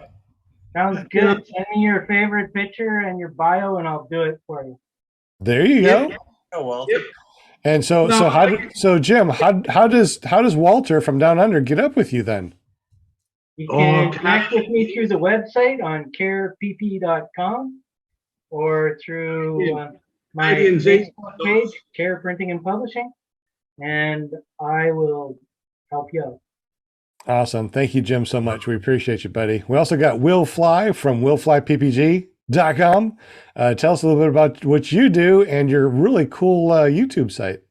I like flying paramotors and making videos about them. And you can find me at youtube.com/willfly, or thanks to PPG Grandpa, willflyppg.com. It's an honor to be here on the 100th episode, really. I appreciate you being on here, buddy. I do. And your tips and tricks video already has over 9,000 views. It was absolutely amazing. If you haven't seen it, go over to willflyppg.com. Look at his last video. Absolutely amazing. Just the tip, right? Is that what it said? Just the tip? Just the tip. And I have to say that I take no credit for that. That's all you guys that put that together. I really appreciate that. So, Well, that was really awesome. I appreciate you. We also have Brian Haybale Waller. When he needs to leave, he goes, "Hey, I need a bail." There you go, bail guy. Yeah. But you were on our which episode? 26? Yeah, that's right. Episode number 26 is when y'all invited me on to talk about the hay bale episode, probably about 2 or 3 weeks after the accident. So it was pretty fresh, and I just kind of clicked with the crew here and hung around, and we've been doing episodes ever since.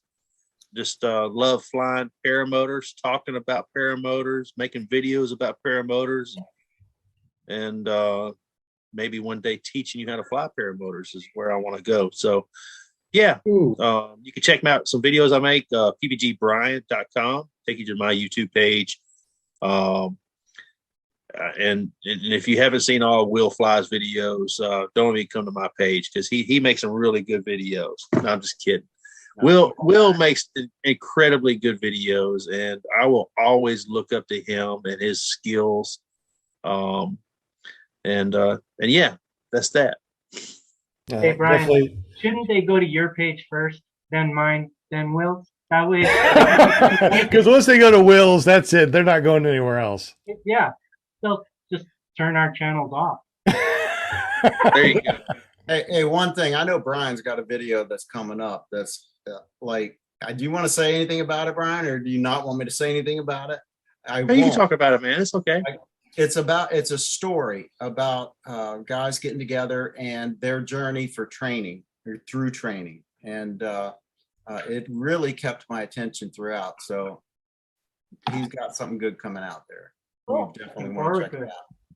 So make sure you go over to ppgbrian.com, hit that subscribe button and that bell notification, because something really good's coming out. I like that. So thank you very much. Brian, could you do a video on the 10 best ways to hit a hay bale? I only know one good way, man. Funny. I don't know 10 good ways. I'm sorry. I'm just not qualified for that video. But I do know one damn good way to hit one, and that's stare at it until you fly to it. And yeah. Yes.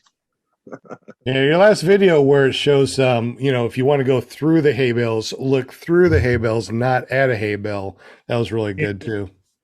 Yeah, common sense to most of us, right? Or most of y'all that have been there and done that. But to some people, they just might not know that simple little trick that can save them an accident. Absolutely. Thanks to you, we don't have to do it. That's right. We got a video we can watch, and we don't want to do it. There you go. We also got Walter from Down Under. Even though he does fly PPC, he is an honorary ppgwalter.com. Thank you. Thank you for that. Honorary, yes. Yeah. You can catch me on Facebook, people. That's the only thing I have at the moment. But when I get flying, I'm going to have a channel, and it may be pretty raw footage, good or bad. It's what you're going to see. Raw is good. Everybody likes raw. Yeah. And so thank you, Walter. I know that you could be sleeping or eating lunch. I don't know what you're doing over there, but you could be doing anything, but you hung out with us. So thank you very much, buddy. Good to see you. 2:40 in the afternoon. Oh, it must be nice. So so there is a tomorrow. Thank God. Yes. All right, there is a tomorrow. There you Go go. away.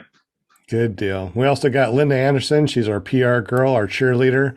You can always find her at paramomusa.com. That goes over to her Linda Anderson Facebook page. So if you want to be a guest, just get up with her.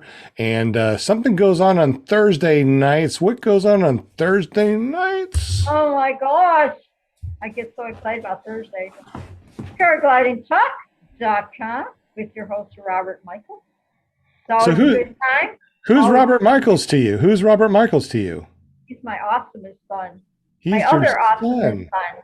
I have an awesomest son here that lives by me, but then I have another awesomest son. Yes. But you guys are a legend. Okay, to me, you guys are legends. Oh, well, we couldn't do this without you. You probably booked more than half the people that have been on this last 100 episodes. So we definitely appreciate it's you. so fun. And like I said, I try to look for that next guest, get them on here and start new friendships and all that stuff. And good. Absolutely. Good. Absolutely. I tried to reach out to some people tonight, kind of remind them, hey, jump in the Zoom, and most of them were kind of busy or whatever, and that's all good. But this was a really good night. I wouldn't have missed it for the world. Not at all. Absolutely. Well, we definitely appreciate you so much. Thank you to you. Thank you to your son, Robert Michaels, for paraglidingtalk.com. And every Monday night, you have ClearPropTV, which is also PPG Grandpa's Paramotor podcast. On Tuesdays, on the first of the month, you have ppgshane.com, where he does a nice little podcast talking about paramotors and whatever pops up. And also throughout the rest of the week, on Tuesday evenings, we have PPG Lear, Lear, where Eric takes over and does a Tuesday night podcast. And then on Wednesday, we have an all-girl podcast. You can find paramotorgirl.com, which is our I'm drawing a blank. I'm drawing a blank. Flying Flamingo. Flying Flamingo Jade, yes, Flying Flamingo Jade, paramotorgirl.com. Don't mess up on live air like I just did. I'll never hear the end of it. But that's our 100th episode. Thank you very much, everybody. I love you guys, and we'll see you tomorrow and next day and the next day and next Monday. Y'all have a great day, and thank you so much for joining us. All my love. Thank you. Good night, guys. Peace out. Peace out. Thanks, guys. I really appreciate y'all. Show 100. Awesome. Show 100.